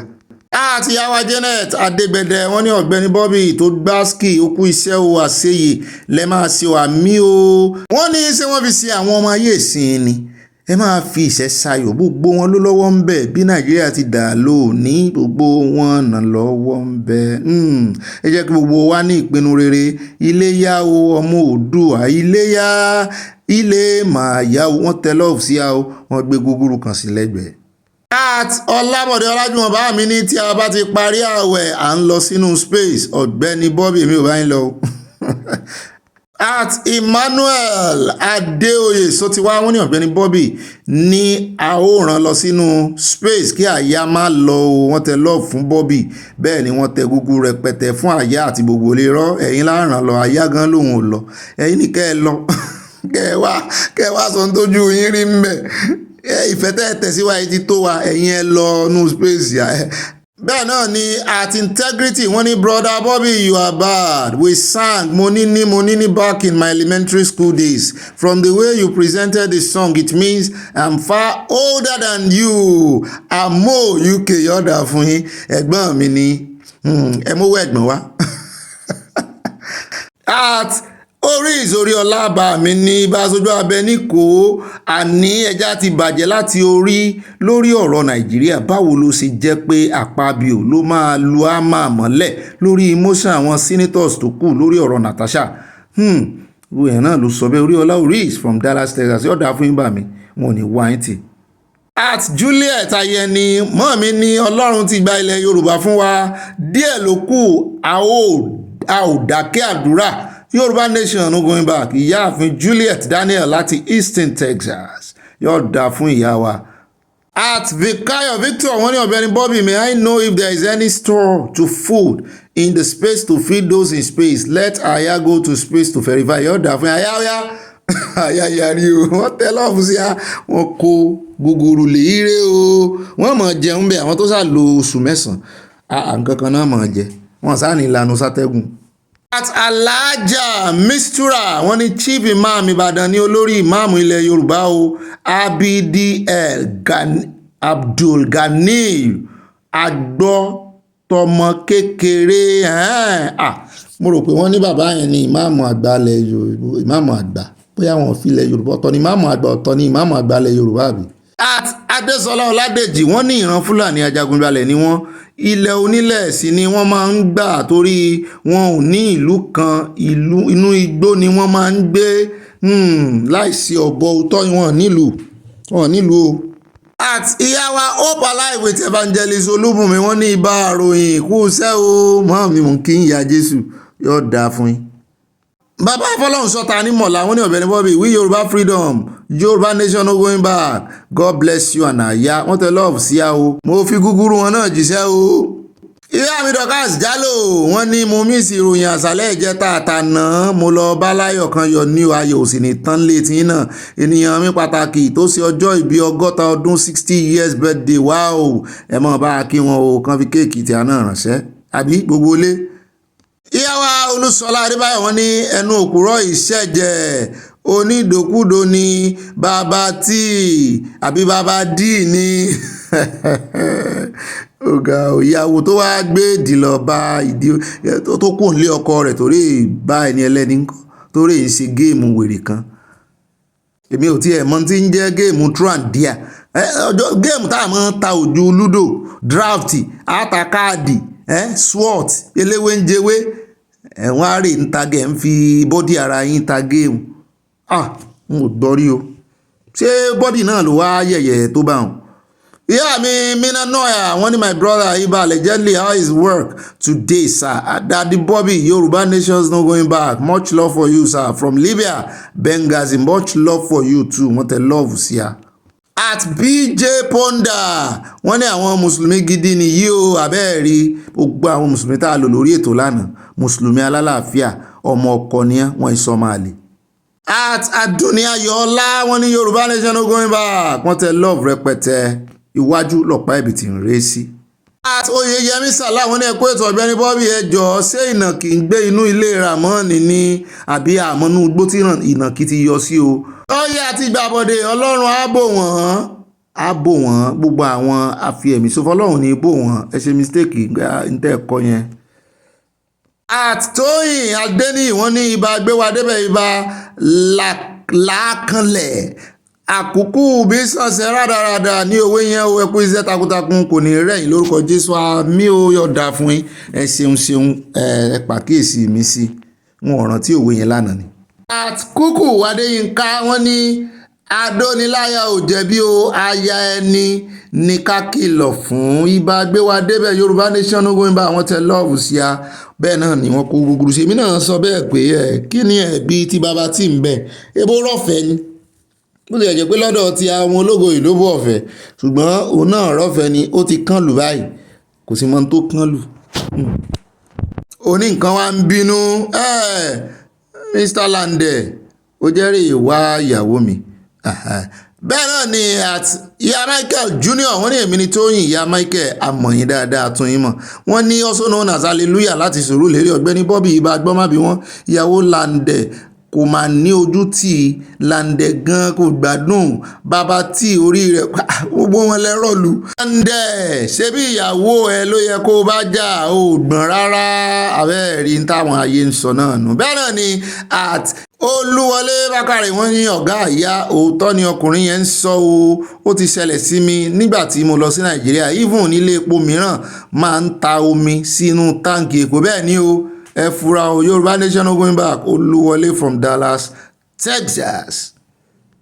Olúkáyọ̀dé Hamzat wọ́n ní Lande àṣírí wọn á tú Ọlọ́run ò ní bò wọ́n lasting àwọn ìka ẹ̀dá aṣẹ́wó oníṣekúṣe tí wọ́n ń ba obìnrin jẹ́. At Adétinú ẹ̀nà jẹ́dù wọ́n ní Ọ̀gbẹ́ni Bobby ẹ̀kú iṣẹ́ takuntakun tí ẹ̀ ń ṣe àlàáfíà Ọlọ́run á máa wà pẹ̀lú rẹ̀ àmì o àtẹ̀yìn náà mọ́ mi Yorùbá nation no going back wọ́n tẹ lọ́ọ̀bù sí a wọ́n kó gúgúrú sí lẹ́gbẹ̀ẹ́. At Fúnmiláyọ̀ Àmọ̀wò wọ́n ní Ọ̀gbẹ́ni Bobby ẹ̀kú iṣẹ́ o àkókò bí sàn sẹ́rà dáradá ní o ẹ̀ ṣe o. bẹ́ẹ̀ náà ni àti yàwá Josephine aláwìyé wọn ní Ọ̀gbẹ́ni Bobby bákan méjì ní o àbígbọ́n ó sàn ju rádaràda àyà ẹ̀kọ́ iṣẹ́ takuntakun wọn tẹ lọ́ọ̀fù sí àwọn kó gúgúrú sí Yorùbá Nation ẹlẹ́dàá yóò dáhùn o àdúrà wa from UK yóò dá fún ìyàwó Josephine aláwìyé. ìyàwó Esther Sosanya wọn ní Ọ̀gbẹ́ni Bobby ẹ̀kú iṣẹ́ gidigidi Ọlọ́run á máa bá yín ṣe wà mí o nípa ọ̀rọ̀ Fúlàní àti ọkùnrin tí wọ́n jẹ oko rẹ̀ kò sí òtítọ́ ní ìlú Nàìjíríà Ọlọ́run Elédùmarè ayọ̀ ọkùnrin yìí o Yorùbá no going back kí Elédùmarè gba ìlú tiwa fún wa o àmín wọ́n tẹ love rẹpẹtẹ sí a Yorùbá love. ẹ̀rọ ní ìyàwó Mọ́nísọ́lára máa wọ́n ní àyà o Ọ̀gbẹ́ni Bobby ẹ̀kú atótónu o a máa ju yín ṣe wà mí o ṣé rí ọ̀rọ̀ rà mọ́ ní àwọn àgbà àfà wọn ò sí mí o wọ́n ní kàṣírí wọn má bàa tú ṣùgbọ́n Ọlọ́run ọba máa tú àṣírí wọn Yorùbá Nation no going back I love ìran mi ìbùkún ni fún orílẹ̀-èdè Yorùbá gúgúrú náà kọ́kọ́ fún wa wá tẹ love lé lórí ẹjẹ́ àmì ìṣe ẹ̀pọ̀. ìyàwó aṣọ ọlọ́ọ̀dún mọ́sí wọn ní justice Nàìjíríà ti doríkodò wọn ò bí ìgbà tí àdán bá doríkodò nìyẹn. wọ́n gbẹ́bí Fáláre wọ́n gbáre fẹ́lẹ́bí wọ́n á polè kó wá jà wọ́n á tún polóko kó wá mú ọ̀rọ̀ wọn nù o. bàbá wa Bọ́láńlé $1 wọ́n ní ó dà pọ́bìnrin ní ìyàwó yìí ọ̀ràn tí ẹ mọ̀ bínú kí ní ẹ mọ̀ dàpọ̀ wọ́n ní òkúta ẹ̀là pòóró ẹ̀là àwọn náà fún wa lórin tá a kọ àwọn náà ṣe ẹ̀rí mọ́ ikọ́ tó gùn. Ọ̀gbẹ́ni Bobby àlọ́ àpamọ̀ nìyẹn lédè Èkìtì o àkó atótónu o yóò dáa fún gbogbo wa wọ́n tẹ lọ́ọ̀fù sí àmì o you and àyà mọ̀ lóhùn gba lọ́ọ̀fù nú àwẹ̀ wọ́n bá gbà on behalf of àyà ẹ ṣe yóò dáa fún yín. bẹ́ẹ̀ náà ni Àfúnmiláyọ̀ Òṣòdẹ wọ́n ní love náà fi bẹ̀rẹ̀ wọ́n ní mo kí yín o Ọ̀gbẹ́ni Bobby ibà ìtẹ̀síwájú wow yóò dà fún ẹni rẹ̀yìn ibà gbòs I just like the way you give us the good news God bless you more amen. àtẹ̀yìn náà ìyá mi abẹ́ igi òrombó ibẹ̀ la gbé ń ṣeré wa inú wa dùn ara wa ya abẹ́ igi òrombó yeye oge from Texas Yorùbá Nation no going back yeye oge mi yóò dáa fún ìwọ̀n ní wáìntì. ìyàwó Sọláọ̀dún Mọ́sù wọ́n ní wọ́n disband the nether ní Amẹ́ríkà by New York State Supreme Court àwọn tí wọ́n bá lé ní Amẹ́ríkà míì á wá di amòfin ní Nàìjíríà tàbí kán di ipò pàtàkì kan mú irú wa ògiri wa àwọn èèyàn bíi Gbàjà alẹ́jẹ́lẹ́ àbí wọ́n bú sẹ́rìn-ín èmi ò mọ gbogbo àwọn kìíní yẹn ní àwọn àṣírí yìí o oyé mi bàbá wa Adébẹ̀rọ̀ Kẹ́hìndé wọ́n ní that pastor is joking he will not get 50 voters among his church members ìyẹn Odúméjì àwọn mọ̀lẹ́ ní ẹ̀rí tí kan náà àwọn celebrity tí ń jáde wọ́n ti ní pastor gidi ni wọ́n ní ká gbàgbé pé kò gbóyìnbó wọ́n ní ká gbàgbé entertainment ẹ̀ tó wọ́n ṣe wọ́n ní ó ríran ju gbogbo àwọn pastor yìí kó lè wọ́n ní ṣé ìran náà fi ń mọ pastor àti mọ́mì tí ò bá wọ́n ní àkókò bí sàn sẹ́rà dáradà yóò dáa fún yín. ó dá ẹ káàbọ̀ padà sálàfíà ní sáà yáṣẹ́ yín dáadáa bó o lójú ọjọ́ lọ́dọ̀ yín ṣé gbogbo ẹ̀ ń lọ bá a ṣe kọ̀wé rẹ̀ ó dá níkọ̀ọ́kẹ́ èjèèjì ẹ jókòó dáadáa ẹ wá nǹkan tẹ́ mọ̀ fi sọ̀rọ̀ àjìjà kẹ́ ẹ wá nǹkan panu náà sí ẹ̀yin tẹ́ ẹ bá gbàwẹ̀ ní ẹ̀yin tẹ́ ẹ bá gbàwẹ̀ ẹ mọ́ dé kìsìn o kí mo wá mọ́ gbé yín débẹ̀ nínú àwọn àkójọpọ̀ ròyìn níkọ̀ọ̀kan èjèèjì báyẹ̀ bá pín kókálíkó kákó àkọ́kọ́ ń bẹ̀ táwọn fi sọ̀rọ̀ àjìjà ẹ̀já lóńdó. pápápá gómìnà Ondo ti wá jáde o ìjọba ìpínlẹ̀ Ondo sá wọ́n ti ní ìròyìn fògànà ní ìròyìn àná o àwọn ògbọ́n gbé ń bẹ̀ ṣùgbọ́n gbogbo àwọn ẹ̀tẹ́ gbogbo àwọn tán gbé wọ́n ní ìròyìn fògànà ní oṣù báwọn yẹn láwọn ò gbà wọ́n ní wọ́n fẹ́ sáwúrú ju ni wọ́n fẹ́ dọ́ọ̀bù tán sọ wípé àwọn Fúlàní Herdsmen wọ́n pa èèyàn 14 bó wá dóòtọ́ ni bí ìṣòótọ́ ẹja àti ẹ̀jọ́ kọ́kọ́ gbọ́n tí ìjọba ìpínlẹ̀ Ondo sọ wọ́n ní irọ́ ni wọ́n ń pa ènìyàn 14 òkú ẹni kí wọ́n mú fọ́tò tàbí fídíò ibi tó ti ṣẹlẹ̀ jáde ìjọba ìpínlẹ̀ Ondo wọ́n dìbọ́ǹkì ìròyìn tó ní àwọn Fúlàní pa ènìyàn 14 wọ́n ní kò sí ibi kankan tírú ìṣẹ̀lẹ̀ náà ti ṣẹlẹ̀ bóyá ẹni tó gbéròyìn wọ́n ní bóyá ó ṣe mistake ìpínlẹ̀ ni bóyá kì í ṣe ìpínlẹ̀ àwọn ló fẹ́ dárúkọ mo ní ìpínlẹ̀ wo lójó Ondo ṣé ẹ̀dọ́ Ondo rí ṣùgbọ́n wọ́n ní í ṣe ni wọ́n ń gba ọ̀rọ̀ yìí bí ẹni gba igbá ọtí o láàrin ìjọba ìbílẹ̀ tíṣẹ̀lẹ̀ náà ti ṣẹlẹ̀ àti ìjọba ìpínlẹ̀ Ondo níbi ìpàdé táwọn ẹ̀yin ọmọ Ondo ẹ̀yin ẹ̀gínmi ẹ bá kọ̀ǹfàmù ẹ o níbi ìpàdé town hall meeting táwọn àgbẹ̀ oníkòkó wọ́n sì mọ kòkó wọ́n mú owó kòkó ṣe lóńdó ní Ministry of Culture and Tourism ní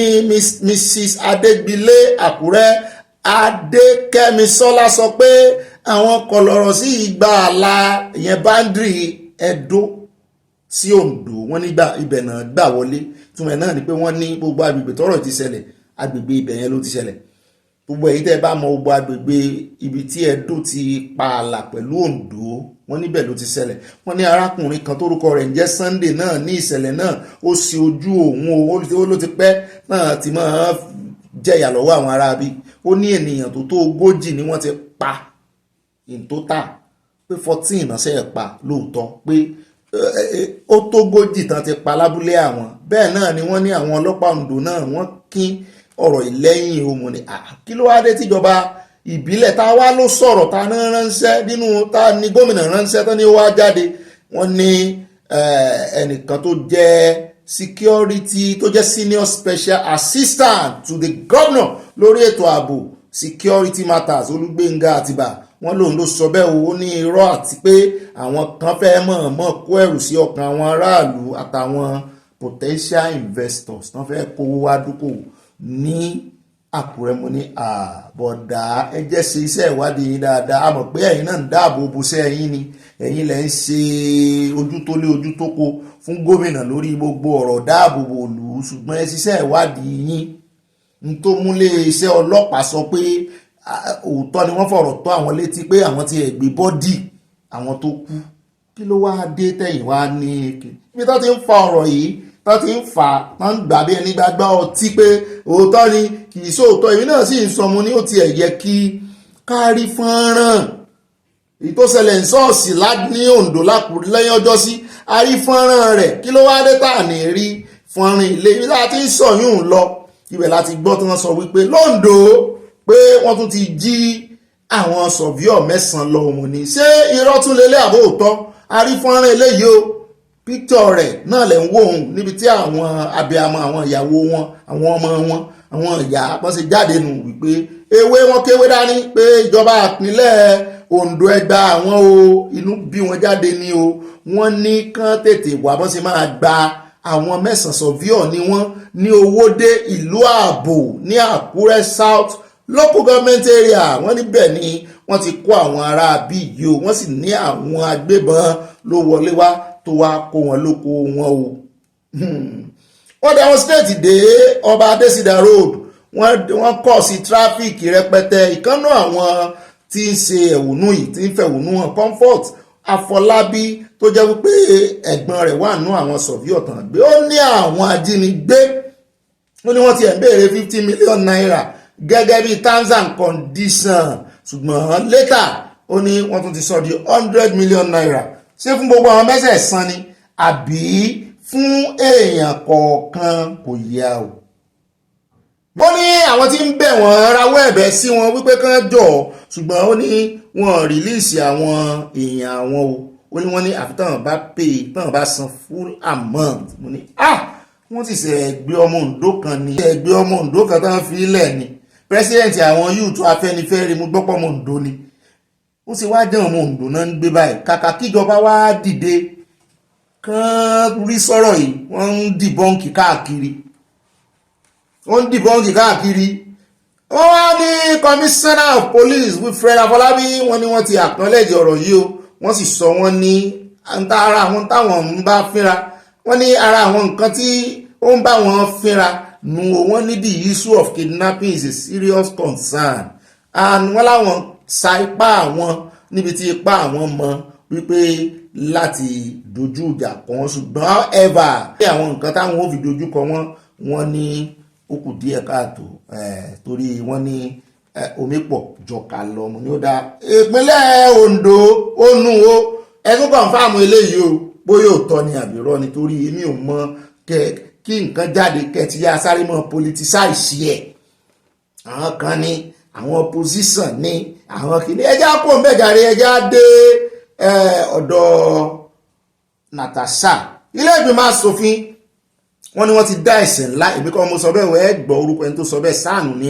wọ́n ní Akpabio náà wọ́n ló ti tọ́jú òfin mọ́lẹ̀ wọ́n ní ẹ wá gbọ́ ibi tí agbára ilé ìgbìmọ̀ asòfin mọ́ lẹ́nu ọ̀dọ̀gbọ́n kan sáànù ni senior advocate of Nigeria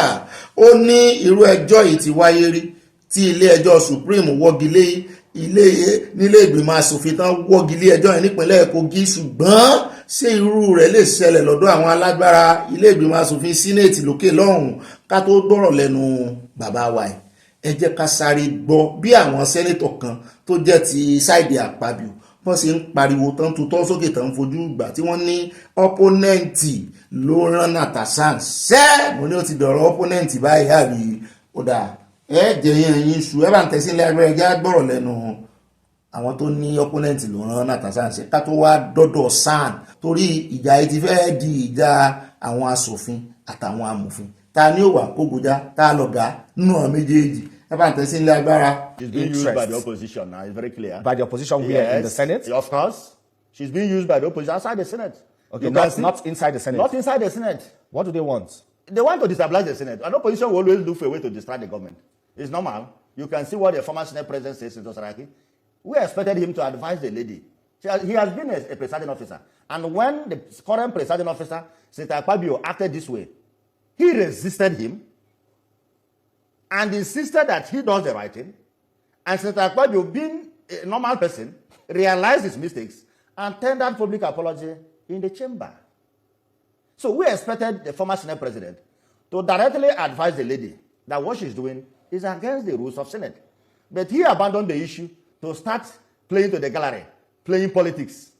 But it's very unfortunate that leaders at that level can reduce themselves to such level. Very unfortunate. We've also seen statements from former Vice President you have seen it. That tells you that those are the people in support of Natasha. That is the leader of the opposition in Nigeria. Don't you know that? But we are not disturbed. But why are they after Senator Godswill Akpabio? Because there's an opportunity. This scenario is an opportunity. Because they have seen that the government of APC, under the leadership of President Bola Ahmed Tinubu, is doing well and is correcting the anomalies we had in our economic sectors. You can see the price of goods are coming down. Price of petroleum are coming down. Things are getting better. So they have nothing else to speak against APC. So they can only lay hand on this trivial matter to make news. But unfortunately,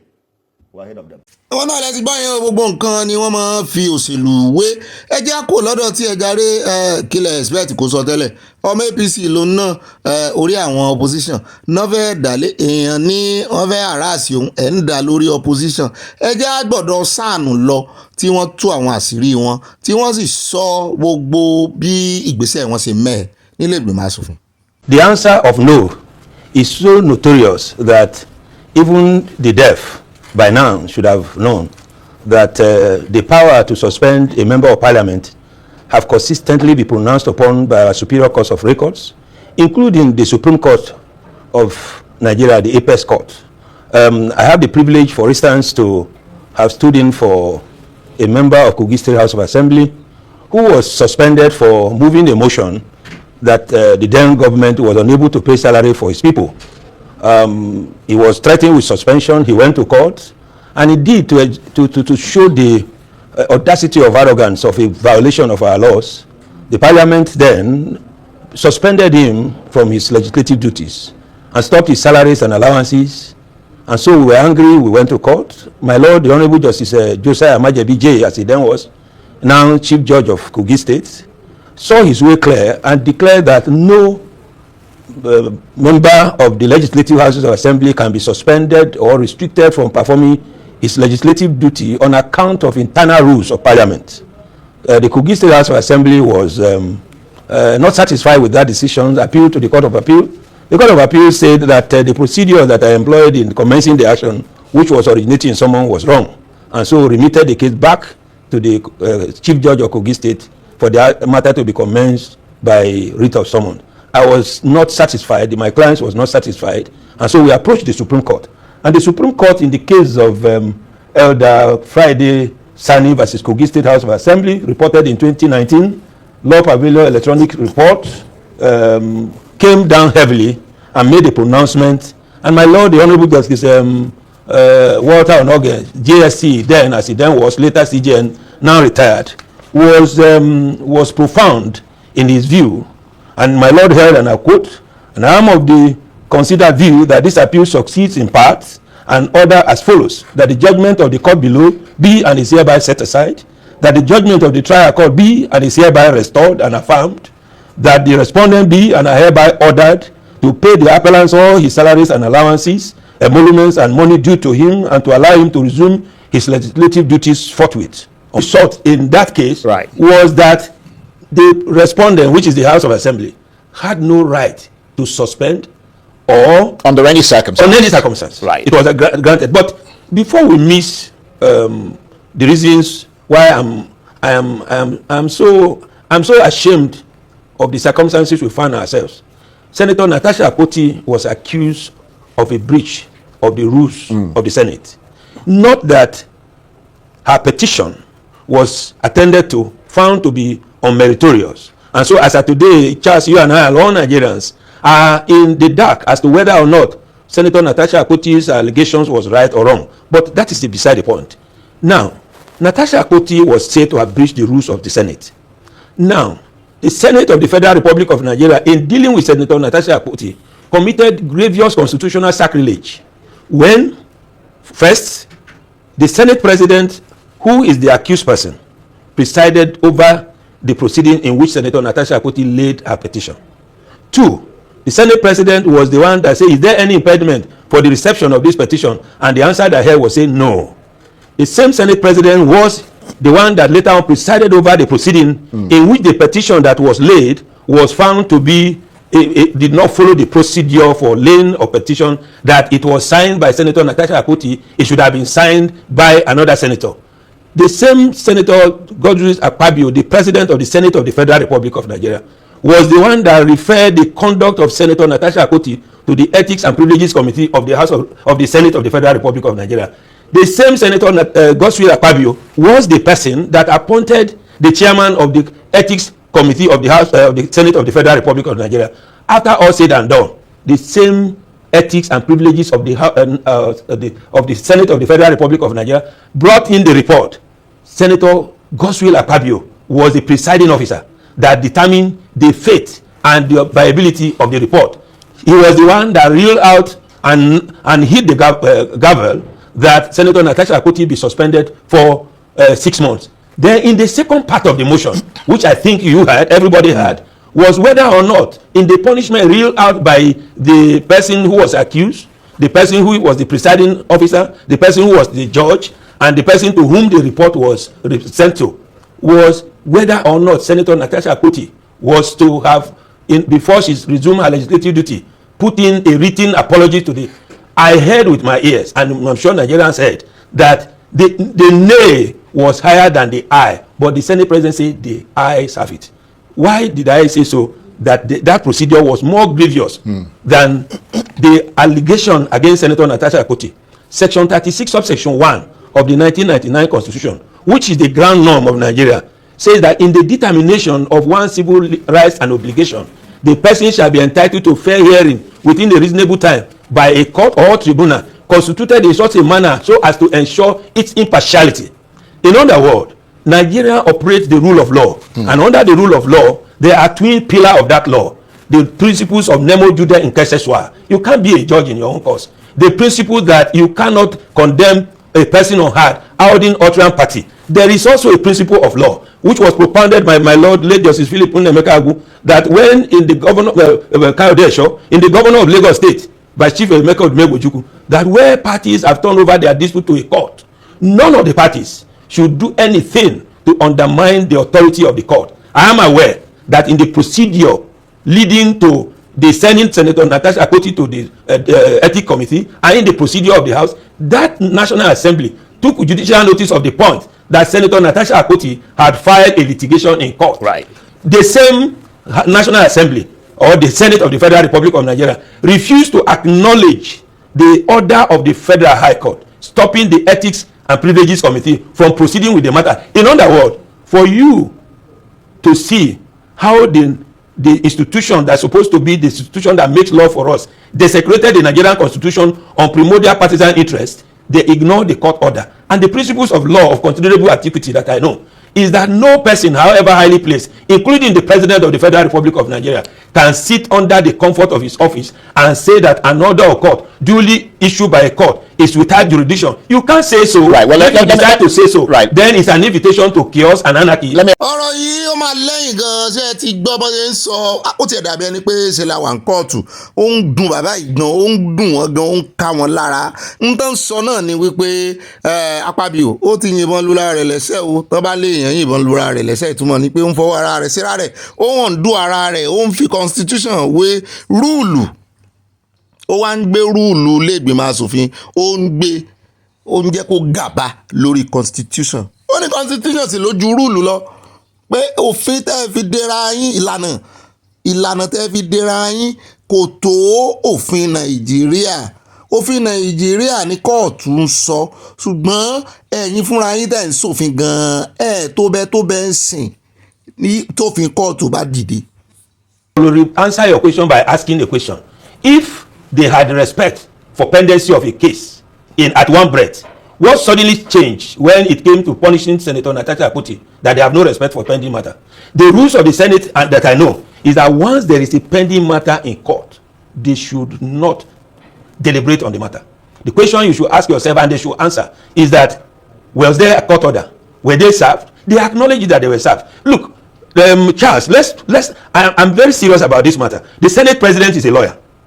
The chairman of the Ethics and Privileges Committee is a lawyer. There are seasoned lawyers in that house. The duty we owe is the duty to demonstrate civility and respect and fidelity to the rules of law and the code of conduct for the legal profession. Whether a lawyer is a politician or is acting in court is bound by the rules of professional conduct. So when our conduct suggests that we undermine an institution, the judicial institution, to the extent that we can choose and pick which pending litigation we should respect, which one not to respect, especially when done by those who have been called to the bar. Then when market men and women chose to desecrate the court of the land, what will you say? So as a minister in the temple of justice, therefore, more responsibility is expected of us. Yeah. My worry and my quarrel is not whether or not Natasha Akpoti is right or is wrong, Senate President is right or is wrong. For every allegation, the investigative apparatus for that allegation must not itself be a person that is with vested interest, with propensity and temptation for revenge. That's why Chief Justice Best said that justice must not only be done, but be manifestly be seen to have been done. Question you should ask yourself is, will the right-thinking member of the society go away, believing that the petition of Senator Natasha Akpoti that was summarily dismissed was fairly treated, given that the presiding officer was the person against whom the allegation was made? Well, I am here to speak about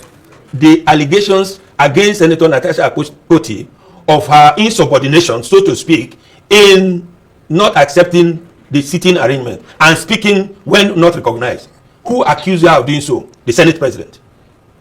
Who referred her to the Ethics Committee of the Senate President? Did Senator Natasha Akpoti go to court to say, I will not have a fair hearing, putting it in a more African proverb, that I am going to a garden of chicken and I cockroach, I will not be expecting to have fair hearing. Because in the garden of chicken, cockroach cannot be expected to have fair hearing. So she, reasonably entertaining the fear that she will not be properly treated, she rushed to an institution created by Section 6 of the Constitution that is a specialist in adjudication with impartiality as the attributes of the judges sitting there. Then you will say, no, I will deal with you. Because when a man is accused of wrongdoing, it has gone outside the realm of the rules of the Senate. It has now brought the right to fair hearing, which is in chapter 4 of the Nigerian Constitution. Right. And even the Almighty God did not condemn Adam on earth. Adam, where art thou? Have thou eaten of the fruit whereof I say thou shalt not eat? Adam had a defense. The woman you gave me, I was resting on my own. You gave me this woman. He asked the woman. The woman said snake. He heard them before passing judgment. So if God that is all-knowing could give fair hearing in the Garden of Eden, then what do you say about women? Okay. Yóò sì dáa fún bàbá yìí wọ́n ṣe sáànù lásán pásítọ̀ gan tún ni ẹ wo bí tán parí ọ̀rọ̀ yìí ó dùn mọ́ mi yé pé Ọlọ́run aṣẹ̀dá dẹ́dá ẹni tí ó mọ rí ẹ̀dá dákidáki nígbà tó dá àwọn baba ńlá wa Ádámù àti Éfà tí wọ́n sì wà wò ó bí wọ́n ó fún wọn láàyè pé kán dìfẹ́ǹdì ara wọn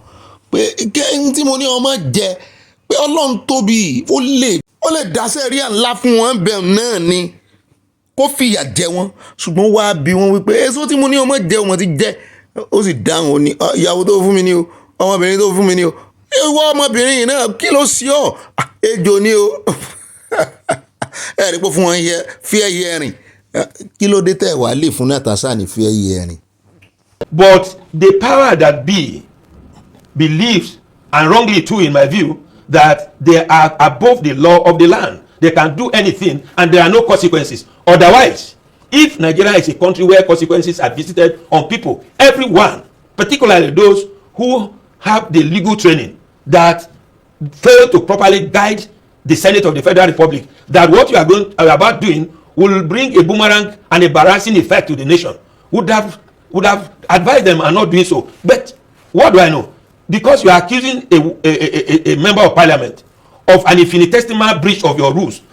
that is just like a subsidiary legislation, and you have now, in a geometrical proportion, violated violently the provisions of Nigerian constitution that gives adjudication and judicial power to the court, and the fact that in the determination of a dispute, even in administrative inquiry, you must respect the rule of law. Look, let me tell you that very briefly, the rule of law is the yeah. bedrock of democracy. But our politicians preach the rule of law, but they practice rule of self-confidence. Right. ó dá ayápọ̀ mẹ́rin já wá sáré dé Rivers State àwọn ìròyìn tó le tí wọ́n gbòde kan Nàìjíríà náà nìyẹn ẹja dé ọ̀dọ̀ Ọ̀gbẹ́ni Fubara gẹ́gẹ́ bá a ṣe gbọ́ wọ́n ní ara Fubara ti wálẹ̀ díẹ̀ wọn àti Wike ti pàdé níbi ìpàdé FEC tí ààrẹ Tinubu pè ṣùgbọ́n àwọn kan náà wá kóra wọn jáde o táwọn èèyàn fi ń sọ̀rọ̀ tó fi ń bira wọn wípé ṣe bí wọ́n ní bí ẹyẹlé bá bónílé jẹ búbó nílé mu wọ́n bá dọjọ́ ọkú rẹ̀ pé kò yẹ kó yẹ orí wọ́n ní àwọn ẹlẹ́yẹ wọ́n wá ní àwọn ẹyẹlé eléyìí wọ́n ní wọ́n ti di ẹyẹlé AI o sáwọn èèyàn náà lè ń pè lẹ́yẹlé báyìí wọ́n ti sáré padà lẹ́yìn Fubara wọ́n tètè rántí pé àwọn ò ní mínítì bíi gómìnà ìpínlẹ̀ Rivers lẹ́yìn tí ilé ìgbìmọ̀ asòfin Wike halẹ̀ mọ́ wọn pé àwọn máa fọwọ́ òfin mú wọn nítorí pé wọ́n ti fìwé pè wọ́n lálákọ̀ọ́kọ́ ṣùgbọ́n àwọn ò yọjú àwọn tọ́rọ̀ náà kàn nínú wọn ti wá yọjú báyìí ó bó tilẹ̀ jẹ́ pé àwọn kan ń bú wọn pé wọ́n dalẹ̀ Fubara lẹ́yìn tí wọ́n jọ jẹ tí wọ́n jọ mu ṣùgbọ́n ó dìgbà ìṣòro wọn ya yẹrí ẹ jẹ́ ká wò bí wọ́n ṣe káwọ́ sẹ́yìn níwájú ilé ìgbìmọ̀ asòfin ti Wike tí Supreme Court dájọ́ wípé gangan ni original àtún á mú fọ́nrán àwọn tí wọ́n ń ṣàgbè sí Fubara lẹ́yìn gbogbo tó ní í ṣe pẹ̀lú ọ̀rọ̀ Fubara àmúwa nínú ìròyìn tó ní ọyá pápápá ẹ bá ń tẹ̀sí ní agbára ẹjẹ́ àwò bí wọ́n ṣe múra wọ́ ẹ̀bẹ̀ tán sì sọ fún ẹni tó jẹ́ speaker àwọn bẹ̀ pé àwọn ti resign o àwọn ò bá Fubara ṣe mọ́ ìyẹn àjọ àwọn tó jẹ́ aláṣẹ commission fún electoral commission ní ìpínlẹ̀ yẹn ọyá pápápá ẹ bá ń tẹ̀sí ní agbára gbogbo tó bá jọ ọmọ ti Fubara ẹjẹ́ àtẹ̀sí ní sísẹ̀ntẹ̀lé àwa náà wọn ṣàtótónu sáàárín ẹ̀.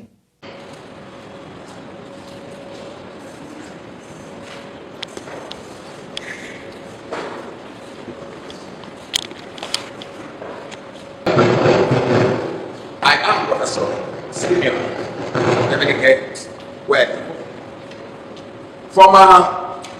member of the Rivers State Independent Electoral Commission. While there, I served as Commissioner 1, in charge of political parties and monitoring. Mr. Speaker, in line with Section 4, Section 2 of Rivers State Independent Electoral Law, I have forwarded my notice of resignation from the Commission to His Excellency, Sir Similade Fubara. I have also written a resignation letter and forwarded to the Chairman of the Commission and copied the Secretary to the State Government. Mr. Speaker, my notice to His Excellency of my intention to resign was also copied to you. So I'm here to say that I have resigned my position in RISEC and I'm no longer part of that commission. And as an obedient and patriotic citizen of this state, I was informed that this Honorable House wanted us here today. We were invited here today. And as a law-abiding citizen, I decided to be here because I have every reason to obey the invitation of this Honorable House. So, thank you, Mr. Speaker, and thank you, the Honorable House. Honorable members of River State House of Assembly, my name is Dr. Lasbury Nna. I'm a former member of River State Independent Electoral Commission. By privilege of my office, I serve as a commissioner 3 in charge of budget, research, and statistics. By God's special grace, along with Section 4, Subsection 2, I've written my intention formally before now to His Excellency, the Governor of the State. Yes, as a notice, sir. And also wrote to the Chairman of the Commission, Honorable Justice Enebele, retired. And I've also transmitted a copy of my notice to the House through the clerk. And I believe that Mr. Speaker have my resignation letter and the intention that I wrote to the Governor earlier before now. Having complied with the relevant section of the law. So, honorable members, I do not think that posing questions to them at this time will do us any good, or to ask them to exit the Hallowed Chamber. If we have any inquiry to make in the future, we will not hesitate to call them and ask them so that Rivers people can know what needs to be known. But for now, since there are no more members, we will oblige them that opportunity to exit the Hallowed Chamber. So, Leader. We are not aware, because we've not heard from either Governor Similaye Fubara and the Federal Capital Territory Minister as to exactly what the issues were about or is about that led to the threat of impeachment and attack on the governor in 2023, October 2023, barely 5 months into the government of Similaye Fubara. We have seen a lot. Rivers people have endured a lot since that day in October till today. We know very well, going by the judgments and counter-judgments and court cases and delivering of judgment that seems completely off the wall. When, for instance, this last judgment that led to where the governor is inviting the I call them lawmakers, because if you go by the law of other people's cases of exactly similar instances, then the lawmakers, as they defected to APC, they now claim that they didn't. But I am aware that even your station have clips, because your station reported on the day that they swore, they stood on their floor and read a letter to themselves, which was calling on them to defect to APC. And then we also saw on television where they were received by dignitaries and members, high-ranking members of the APC. ó tọrọ ní gbogbo wa la rí, gbogbo station ló gbé, àwa náà gbé ńgbà tán defect, a sì rí ńgbà tí chairman APC tó gbà wọ́n wọlé. Chairman APC náà lòun dúnkokò látànà báyìí tó lòun fún Fubara ní 48 hours, torí ẹ̀ ni mo ṣe ń wò pé lẹ́yìn tí 48 hours tó bá lọ tí Fubara ò tí ì resign, bó ni APC ṣe fẹ́ impeach Fubara? Nítorí ọmọ ẹgbẹ́ wọn tó bá wà ní House of Assembly ní state yẹn ló lẹ́tọ̀ọ́ láti impeach. Mélòó wá ni wọ́n nígbà tí àwọn ti Wike nísìn tán ti sọ ní court, tó sì jẹ́ ìyẹn ní court gbọ́, ìyẹn Supreme tán fi sọ wípé kán mọ́ rí wọn gẹ́gẹ́ bí ọmọlẹ́gbìmọ̀ aṣòfin. Wọ́n láwọn ò tí defect. Kí wá ní APC ń halẹ̀ sí? Ṣé APC ó wà lo àwọn ọmọ ẹgbẹ́ PDP láti fi lé Fubara tó jẹ́ gómìnà láti PDP ni? Kẹ́ ẹ bá mọ̀ pé gbogbo wọn ló ní lọ́wọ́ o. Ṣùgbọ́n fọ́nrán tá a fi hàn yín ní ìsìn, ẹjá kò lọ́dọ̀ ìyá ìbò wọn pọ̀, fọ́nrán wọn sì gùn, ẹjá kò mbẹ́. Ilé tá a fi hàn ní ìsìn, á gbọ́rọ̀ lẹ́nu Fubara fúnra rẹ̀. Ó lóun ti ṣetán pé lọ́ọ̀yà àwọn ti gba judgment paper Supreme Court, àwọn sì ti study ẹ̀, ó sì bọ́n lára mu. Òun ti ṣetán láti abide by judgment tí Supreme Court tán fi síta. But what is important is the interests of our state must be above our personal interests. I want to say it here. very loud and clear to everyone. The Supreme Court has given a judgment. My administration is going to implement the judgment to its fullest. The reason is clear. It's not about me. It's about the good of this state. Ó dẹ̀ yá sáré dé ìpàdé fec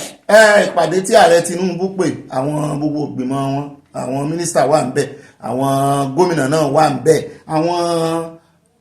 ọ̀gá ẹ̀ka ìjọba ńláńlá náà wà ń bẹ̀. Ibẹ̀ náà láti wá rí tí Anthony General of Federation Baba Fábíyèǹtì tán náà gbé máìkì tán ń sọ̀rọ̀ ń pàrọ̀pọ̀ ọ̀rọ̀ sí gómìnà Bauchi tí wọ́n criticize ààrẹ Tinubu. Àtẹ̀fọ́nrán wọn ní ìsìn kẹ́ ẹ gbọ́ wọ́n ṣe sáré sọ òkú ọ̀rọ̀ lu gómìnà Bauchi. Ẹ bá ń tẹ̀sí ilé agbára bá bá dé káwá mọ́ lọ sí ibi ìpàdé confab àwọn youth. Your program is or has started to yield the required fruit. I know success is a process, not an event. You have started well. You have laid a very solid foundation, and you are still laying it. And we have started to reap the benefit of the program. For the governors, well, for the ministers, I can say, oh, you all belong to Mr. President. Yes. For the governors, your Excellency has not limited the invitation to members of your party. And if you ask me, I don't want to talk. There are many here. Your Excellency, the Governor of Bauchi, you are most welcome. Yes, there are many here. I have seen him. He's my friend.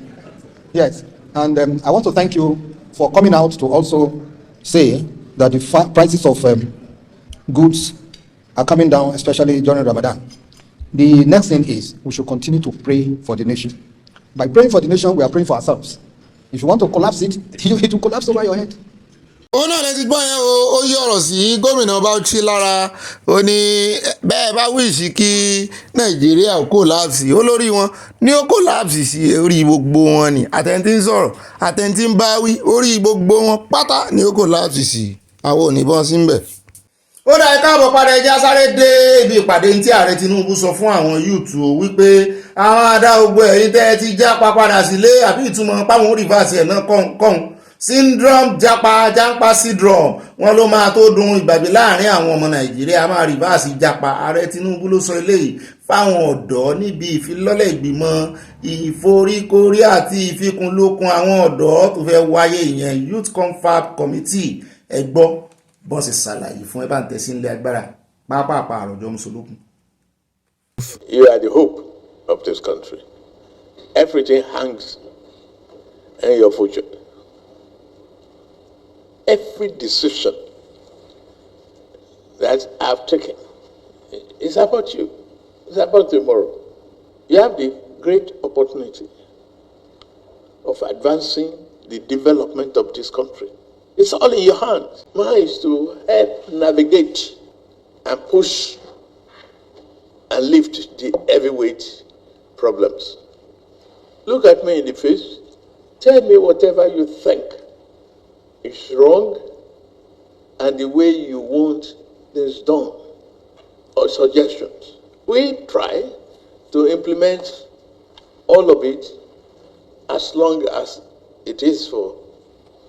the prosperity of this country. First story, President Bola Tinubu has inaugurated the planning committee for the National Youth Conference, highlighting the crucial role of young Nigerians in shaping the country's future. Now, speaking at the council chambers of the State House in Abuja on Monday, the president reaffirmed his administration's commitment to empowering the youth and curbing migration by creating opportunities at home. He also emphasized that recent policies are geared towards ensuring that young professionals can thrive here at home within Nigeria. He says, we are the hope of the Nigerian future. Take a look. I'm going to take a look at social media. Wisdom says, Mr. President, the young people of Nigeria are fleeing the country in droves because of unfavorable economic policies. That they are running away from their fatherland, whose economy they hold in their hands, is a sad development that should give every leader a serious concern. That is how you share your concerns respectively. Ó dá ayé káàbọ̀ padà ẹja wá sáré dé ọ̀dọ̀ ìkànnà àwọn mínísítà tó ń ṣiṣẹ́ lábẹ́ ààrẹ Tinubu. Minister of Environment Balarabe Lawal ibi tó ti sọ wípé àwọn fẹ́ mọ́ kó àwọn ìdọ̀tí wọlé láti Europe báwọn ti ní àjọmọ̀ pẹ̀lú àjọ EU láwọn ọmọ Nàìjíríà bá náà bá pariwo ní lórí ìdọ̀tí ló tún kù rí nǹkan kó wọlé mọ́ ìtayín lásán ṣe Nàìjíríà kò sí kankan ìsáná lásán gan wọ́n lẹ̀ ṣe ń kó wọlé ní ìsìn ìdọ̀tí lẹ́tún fẹ́ mọ́ kó wọlé ojú òtí yín ni ṣùgbọ́n nígbà tí mínísítà ò sọ̀rọ̀ mínísítà ní rárá ẹ mọ́ ti pariwo lé àwọn lórí ẹtí ẹ̀gbọ́ táwọn náà wọ́n ní ó ní nǹkan kan tá fẹ́ mọ́ kó wọlé wọ́n ní àwọn aṣọ àlòkù àkọ́kọ́ àti fáíbà wọ́n ní wọ́n máa ń pè ní mutilated rags wọ́n lóhun àti fáíbà náà fẹ́ mọ́ kó wọlé wọ́n lẹ́lẹ́kejì ní refuse derived fuel bí epo ní tẹ́mọ̀ yọ lára fuel bóyá lára gáàsì ni o bóyá lára dísù ni o mo ní ládùúrú bí Ọlọ́run ṣe bùn Nàìjíríà ní nǹkan ọrọ̀ ajé nǹkan àlùmọ́ọ́nì tó bá ń sọ̀rọ̀ epo rọ̀bì kò sí tẹ́ẹ̀lé yọ ń bẹ̀ Ọlọ́run tún ti ní ẹ ní rìfàìnẹ́rì kí ló wá dé tó jẹ́ wípé refuse derived fuel lẹ́tún fẹ́ rí mọ́ kó fún energy generation fún àwọn power ẹ fẹ́ mọ́ fi power cement factory mélòó lẹ ní cement factory mélòó lẹ ní aládàáni ló ní cement factory tó wà Nàìjíríà tí ó bá kan Dangote lára àbí Dangote lẹ fẹ́ mọ́ kó wọlé fún sóhun ló ní àwọn òbóhùn kó wọlé àbẹ́ fẹ́ dá cement factory lẹ ìyá àjà òkúta tí Natasha ń pariwo lẹ́yìn lórí rí kankan ṣe ń bẹ̀ irin náà sì ń ṣe ń bẹ̀ kì í ṣe cement kí ló wá dé àwọn wo lẹ̀ ń kó wọlé fún tẹ́ẹ̀fẹ́ lọ mọ́ ra nǹkan dọ̀tí ẹ ti sọ Nàìjíríà di dumping refuse akitan ẹ sábà ń kó owó ẹ̀ pọ̀ ẹ ti sọ Nàìjíríà kò sí tẹ́ẹ̀ ní gbé wọlé àbírú kí lélẹ̀ ọmọ nífowó sí ìdọ̀tí ẹ wá ń wíwó tó wòrò sẹ́ẹ̀sì rí kì í ṣe nǹkan kékeré láti ní fẹ́rẹ̀ apply o àti apply kì í ṣe nǹkan kékeré o ẹ wá wo ìdọ̀tí àwa ń sanwó ìdọ̀tí ń bí o kẹ́ ẹ bá mọ bí Europe ṣe ń pa owó tó wọ́n ń rà ní o à ń sanwó ìdọ̀tí gbogbo tá a bá dà ọ̀tọ̀ ní àwọn aṣọ tó bá sì dá ó níbi tá a máa ń dà wọ́n sí wọ́n ń dà sákìtàn ó níbi tán máa ń dà sí pé ibi tán máa ń kó sí kan ó ní àwọn cassette kan tán máa ń kó sí ojú títì ló máa ń wà ẹni tó bá ní tó fẹ́ dànù á kó lọ ọbẹ̀ tó sì good ìwọ tó bá ní ìdí ẹ̀ náà ó lè rìn lọ ọbẹ̀ ìyá ilé ìtàn bá kó sí agbègbè torí wọ́n máa inú cassette tán máa ń jù sí yẹn kì í ṣe é sí mú nǹkan ṣùgbọ́n torí ó máa ń róòlù ní kíní inú ẹ̀ máa ń róòlù tó bá ti róòlù báyìí á ju kíní yẹn sínú àfi tó bá ti kún ló lè rí tó bá fẹ́ mú ń bẹ̀ àwọn expensive things tí wọ́n máa ń wà bẹ́ẹ̀ lómi gan nínú aṣọ rẹ̀ nínú àpò aṣọ rẹ̀ lè bá gold ń bẹ̀ àwa náà ti ṣiṣẹ́ ń bẹ̀ rí dáadáa tá a máa ń sọ́ọ̀tì Ukraine náà máa ń kó lọ́ngbà yẹn gbà ogun Ukraine ní kọ̀ǹtínà ńláńlá àwọn UNICEF gangan àwọn àjọ àgbáyé tán ṣáà máa ń help àwọn èèyàn bíi charity wọ́n á fẹ́ mọ̀ tá báyìí wọ́n ta plastic ṣùgbọ́n Nàìjíríà láwọn ò ra plastic ní plastic Nàìjíríà gan ẹgbọ́n ti ban plastic lẹ́kọ̀ọ́ wọ́n use plastic ó sì wá jẹ́ ládùúrú dọ̀tí tó wà Nàìjíríà lẹ́yìn táwa ti sanwó dọ̀tí ń bí ìtàn àwọn ọmọ bọ́n ṣe ń sọ̀tì ẹ̀tẹ́ bá rí bí tán ń da ìdọ̀tí sí ń bì ó láwọn engine kan ọ̀tọ̀ ní plastic ọ̀tọ̀ ní igi ọ̀tọ̀ níbi tó máa kó irin sí even ilẹ̀ tá à ń dànù lé wọ́n ń pè kan ní àkópọ̀ kò sí gbogbo nǹkan lọ́kọ̀ọ́ bẹ́ẹ̀ ṣùgbọ́n mọ́ da oúnjẹ sí ju nǹkan jíjẹ ó ní kejì nǹkan oúnjẹ jíjẹ nìkan ni àti Europe náà tún export yẹ mo wá ń wò pé Nàìjíríà Europe tún export àlòkù ọ̀dọ̀ Nàìjíríà láwọn ò ra àlòkù oúnjẹ o torí irú àwọn kìnìyàn wọn máa fi ṣe fertilizer wọn máa fi sórí in fact wọn fi ń ṣe iná mọ̀nàmọ́ná ó ní bá ṣe fi ń generate iná ó ní bá ṣe fi ń generate iná ẹ lọ sí Austria ibi iná wọ́n fi ń generate iná ń bí ẹ bá rí ibi tó ń dalẹ̀ nù bí ẹ lè kọjá ń bẹ̀ kó rùn ẹ lè mọ̀ pé ń dalẹ̀ nù bẹ̀ àwọn heavy duty machine wọ́n ní bá ṣe ń separate ẹ̀ irin ọ̀tọ̀ gbogbo nǹkan ọ̀tọ̀ wọ́n sì ti gbowó rẹ̀ lọ́wọ́ àwọn àdánù o lówó ribiribi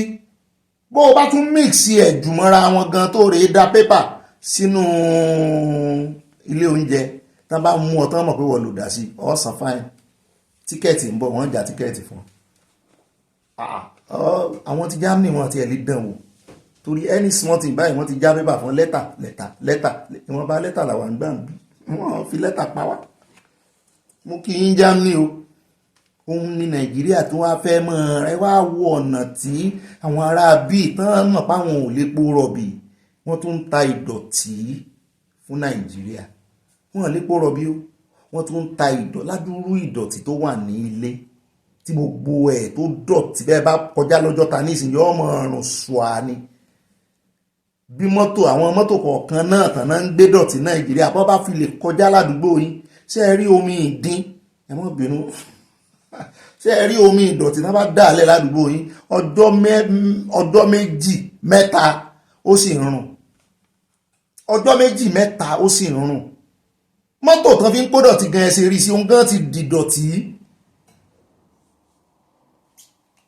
Ọ̀rọ̀ kan àwọn Nàìjíríà ti pariwo lẹ́yìn lórí o ṣùgbọ́n wọ́n ti ṣàlàyé wọ́n ní fáíbà àtàwọn aṣọ pé aṣọ yẹn àwọn tún máa fi ṣe swẹ́tà àwọn kinní ní máa lò mọ́ ní mọ̀jú kẹ́ mọ́ import nǹkan lọ sáwọn ti fi ṣe dumping ground náà fi Nàìjíríà ṣe fún irú ó dẹ̀ já kó mbẹ́ já dẹ́kọ̀ níbi tá a ti gbọ́ tán sọ wípé àìsàn difẹ́tírà tí ń fẹjú tó yìí láàrin àwọn ọmọ iléèwé wọ́n ní àwọn òbí wá kẹ́gbàjarè wọ́n pariwo síta wípé ṣé ẹ fẹ́ pa àwọn ọmọ àwọn ni kí ló dé tẹ́ ẹ fi ń ṣe bòńkẹ́lẹ́ tẹ́ ń dọwọ́ bò ó kí lẹ fẹ́ káwọn ò mọ̀ ọ̀rọ̀ ta ní kí bàbá mọ̀ gbọ́ wọ́n ní bàbá náà ni ó parí emergency lẹ́yìn tí ó ti bọ́ sódì tán ẹ wá ń pariwo emergency ìjọba ìpínlẹ̀ Èkó fẹ́ bẹ̀rẹ̀ abẹ́rẹ́ wọ́n fẹ́ mọ̀ fún wọn lábẹ́rẹ́ àjẹsára àrùn diphtheria wọ́n ní ní ilé ìwé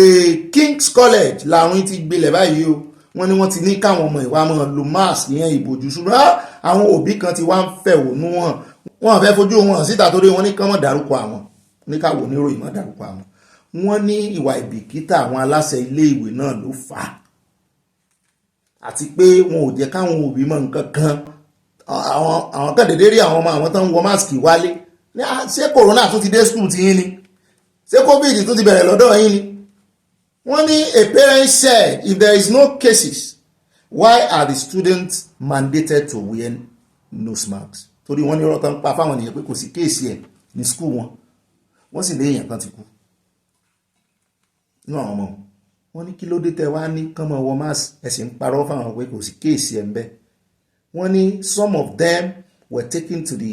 university teaching hospital for treatment kí ló dé wọ́n ní there were cases last year wọ́n ní last year làwọn ti ń fi mú gbòòrùn pé cases yẹ wọ́n ti rí àwọn tó ní wọ́n sì sọ wípé àwọn World Health Organizations àwọn òfìsí àwọn kan wá sí school yẹn lọ́jọ́ sátidé kan láti wá sensitize àwọn stúdẹ́ǹtì bọ́n ṣe lè dáàbò bo ara wọn kúrò ní àrùn yìí wọ́n ní kí ló dé tí school yìí tán ń parọ́ fáwọn wọ́n ní kò sí wọ́n ní poor environmental sanitation of the school and the toilet including food given to the students wọ́n láwọn ọmọ iléèwé ń complain pé oúnjẹ burúkú náà fáwọn ibi tó sì ti máa ń kó àrùn yẹn rí àrùn náà sì rè inú mú mọ́ gbogbo ibi téèyàn fi ń mí ní máa dúró sí nídìí èyí ó lè tàn kálẹ̀ pàápàá rí covid ó máa ń fún wọn ní sore throat egbò nínú ọ̀fun wọn bẹ́ẹ̀ náà náà máa ń wúkọ́ bí ìgbà tí ajá bá ń gbó gbogbo wọ́n ti máa ń wúkọ́ nìyẹn kìí ṣe kọ́fẹ́ o wọ́n lára àwọn àmì ẹ̀ pé àpẹẹrẹ pé èèyàn kan ti kó nìyẹn kí ló wá dé tọmọ bá ní sore throat tó ní kíní tẹ́ẹ̀sì sọ fáwọn òbí at least bẹ́yìn bá gbìyànjú ní school àwọn òbí náà tún wọ́n gbìyànjú tí wọ́n ń lé gbogbo nǹkan náà máa fẹ́ dáwọ́ bò ní Nàìjíríà tọ́mọ ó fi kú bọ́mọ kú school náà báyìí ọlọ́mọdé ọmọ wa ó kú àwọn ọmọ tó kú láwọn school yẹn ní ìsìn wọ́n dọ́wọ́ bò ní àgbọ̀ nǹkan kan mọ́ àwọn ọlọ́mọ wọn ti lọ sin ọmọ wọn ìyá kan ni agbọ́tọ́mọ rẹ̀ kú lẹ́yìn ìgbà díẹ̀ òun náà kú ó tẹ̀lé ọmọ ẹ̀ Nàìjíríà ọlọ́run ìjọ wa kún sí wa ẹjá kò ń bẹ̀wọ̀ ẹjá wá dé orí ọ̀rọ̀ ti El-Rufai níbi tá a ti gbọ́ wípé kì í ṣe El-Rufai nìkan ni yóò jẹ́ alákọ̀ọ́kọ́ èèyàn tí ó kúrò tí ó cross carpet láti ẹgbẹ́ òṣèlú kan sí kejì wọ́n ní El-Rufai ti kúrò lé APC mọ́ mo ní kí ló wá kàn àwa ń bẹ̀ wọ́n ló lọ sí SDP mo ní kí ló wá kàn wá ń bẹ̀ wọ́n ní sẹ́ẹ̀ni kí ló kàn wá ní dásì àwa ń fi wọ́n pa wẹ̀ẹ́dẹ̀ ni à ń fi wọ́n pa àwọn presidency náà ti wá jáde El-Rufai sọ́ra rẹ̀ sọ̀rọ̀ pé ṣùgbọ́n àwọn kan náà ti wá ń sọ̀rọ̀ lórí ọ̀rọ̀ ti El-Rufai wọ́n ní kò já mọ́ nǹkan kan mo ní àwọn òfin pa akànnìká fi tó yín létí ni pé El-Rufai ti kúrò gbogbo àwọn sítórì tí yóò wà lórí ẹ̀ gan àbí kákan sáré gbọ́rọ̀ lẹ́nu séùsàn ní ẹjá gbọ́rọ̀ lẹ́nu séùsàn ní ìkan náà gbèsè El-Rufai lẹ́yìn ẹjá gbọ́rọ̀ lẹ́nu wọn kákan sí pápá pa ni ṣùgbọ́n àáfi wọn pa wọ́n jẹra wọn lẹ́sẹ̀ nítorí mú El-Rufai kúrò nínú APC nù. It is a good riddance because he stands as a liability to the party in the state, and I can back this with facts. In 2015, APC had 2 senators. By 2023, all the senatorial zones were taken over by PDP. And out of the 14 House of Representatives seats in Kaduna State, under Nasiru, by the time he left, almost 9 of the seats were won by PDP, 2 by Labour Party, and then 3 by APC. And with him as a governor, the APC also lost the presidential election in Kaduna State, with Aswaju Ahmed Bola to be pulling 399,273 votes, and Atiku pulling about 554,360 votes. So you can see that by the time he left, already the party was an unpopular platform in the state. So his exit now is an opportunity for the governor and party leaders of the state to embrace the people of the state and to reconfigure and reset the party towards the next election. That is on one side. And it is said by Shakespeare that the evil that men do lives after them. Nasiru evicted so many people out of the party on the basis that he is the alpha and omega of everything. Today, all that he has done has returned back to him. I think in the past, people say they should wait for a day of judgment, but it is dramatic nowadays that things happen within a jiffy. ẹ já kúrò lórí ti El-Rufai mo ti sọ fún yín pé ríran wò àwọn tẹ́ tún wá ń wò yìí El-Rufai kúrò láti inú APC ó lọ SDP àwọn kan wá kúrò lẹ́yìn Àtíkù ẹ wò wọ́n bá ṣe pọ̀ tó 19 states wọ́n wá rọ́ wá sí inú APC ìran kan lọ ìran kan ń bọ̀ èèyàn kan jẹ́ di mùsùlùmí lónìí ó kúrò nù kìrìsìtẹ́nì ẹlòmíì náà ó kúrò nù kìrìsìtẹ́nì lọ́la yóò di mùsùlùmí ẹlòmíì náà kúrò nù oníṣẹ̀ṣe ó ń lọ di kìrìsìtẹ́nì ó ń di mùsùlùmí ọ̀pọ̀lọpọ̀ ló sì ń kúrò nínú mùsùlùmí kìrìsìtẹ́nì tá lọ ń do oníṣẹ̀ṣe ẹni bò ní òṣèlú ṣe lọ́mọ religious pọ́kàn fi ṣàkàwé ọ̀rọ̀ ní àáfàwọn ilé ipa ọ̀wẹ̀ẹ̀dẹ̀ kan mọ́ carpet cross káàkiri wọ́n ti ń tán jẹ̀nà wa wọ́n láǹkù rí pé kí Nàìjíríà ó dẹ̀ tẹ́ ẹ bá ń dúró dè wọ́n ẹ̀ ń dúró lórí téèní o òmìnira bá ṣe kúò tá a gba òmìnira wa ní kẹ́ ẹ jẹ́ ká mọ̀ léfùrù tètè mọ́ o. ẹ mọ̀ nígbà tí tó jẹ́ lo news gangan ni wípé yẹ̀yẹ̀ tó wà ń bẹ̀ nígbà tí Buhari tí ẹ mọ̀ pé wọ́n pa Tinubu tí Buhari gan kò bá Tinubu sí ó lò ó use and dump Tinubu ni gbogbo àwọn ẹni tí Tinubu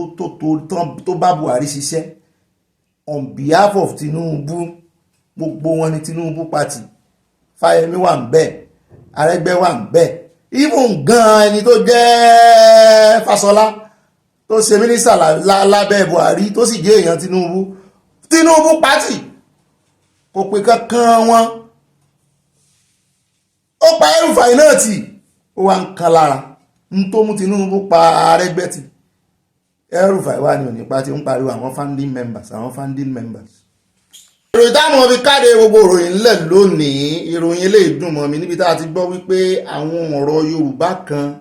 wọ́n ló ti wọ inú Oxford àwọn ọ̀rọ̀ Nàìjíríà kan náà wà ń bẹ̀ wọ́n ló ti wọ inú Oxford English Dictionary mo ní ẹ sí àwò wọ́n ní àwọn ọ̀rọ̀ bíi jápa 419 mo ní tẹ́lẹ̀ ńkọ́ wọ́n ti ń lò nínú dictionary tí wọ́n bá fẹ́ ṣàlàyé olè báyìí àbí èèyàn ṣe gbájú ẹ̀ olùjìbìtì wọ́n ní wọ́n ti ń lo 419 gẹ́gẹ́ bí slang bẹ́ẹ̀ náà ní jápa tó bá fẹ́ travel tó bá wá mini travel wọ́n máa fi jápa sí as option yìí náà lọ confirm ẹ̀ o bẹ́ẹ̀ náà nítorí èmi ti confirm ẹ̀ ẹ̀kọ́ wọn di pé ọ̀gbẹ́ni Bobby ààrí o wọ́n ní agbèrò náà wọnú dictionary Oxford ó dẹ̀ lẹ́ẹ̀kẹta àbí Yorùbá ni àbí gbogbo ọ̀rọ̀ tí mo sọ lẹ̀ ní jápa Yorùbá lónìí fọwọ́ náà yàwá kọ́lá ní o agbèrò language Yorùbá ni bẹ́ẹ̀ náà ni àbí tó bá ń bíyàn lọ́tà ìbá bá jọ sọ̀rọ̀ tó ní àbí wọn lòun náà ti wọnú ní Yorùbá wọnú dictionary English Oxford English bẹ́ẹ̀ náà ni area boys kò yàtọ̀ sí agbèrò yàtọ̀ sí area boys ṣùgbọ́n wọ́n ní area boys náà tún ti wọ bẹ̀ yahoo boy ìyẹn ti wọ bẹ̀ tipẹ́ yahoo boy náà ti wọ bẹ̀ wọ́n ní yahoo náà wọ bẹ̀ wọ́n ní Edo náà wọ bẹ̀ ìyẹn Edo orúkọ àwọn tó wá látẹ̀dó Kanuri wọ́n ní yẹn náà wọnú dictionary jand tàbá sọ pé èèyàn lọ jand wọ́n lòun náà wọ bẹ̀ cross carpet kò lè mọ́ wọ bẹ̀ àwọn olóṣèlú mo ti dárúkọ cross carpet bí ẹ̀mẹ́fà ní ìsìn nínú ròyìn bẹ́ẹ̀ náà ni wọ́n ní kọ́bọ̀ náà wọ bẹ̀ Niger táwọn sọ instead of Nigeria wọ́n lòun náà ti wọ bẹ̀ bẹ́ẹ̀ bá search fún Nigeria ní ìsìn ní orí Oxford wọ́n ló máa gbé Niger yìí tẹ́ bá sì jẹ́ pé oníwèé rẹ̀ náà lẹ lọ rà wọ́n ló máa gbé jáde wọ́n náà ti kọ́ bẹ́ẹ̀ náà ni wọ́n ní súyàyà àìbọ́mọdé sírí alẹ́ súyàyà àìbọ́mọdé sírí alẹ́ wọ́n ní náà ti wọnú Oxford wọ́n wá sọ pé bó ló ṣe wọ̀ wọ́n ní arákùnrin kan wọn Igbo tórúkọ rẹ̀ jẹ́ Kingsley Ogwuanyi wọ́n ní Nigerian English consultant to the Oxford English Dictionary wọ́n lòun gangan ló kó àwọn ọ̀rọ̀ ìjọ torí consultant ni fún Oxford English Dictionary fún Nigeria wọ́n lórí linked ẹ̀ ló ti announce ẹ̀ tí gbogbo ọmọ Nigeria sì rèé ń wò pé àṣẹ lóòótọ́ ó dáa o àní rí jù báyìí lọ́nù ìròyìn tòní o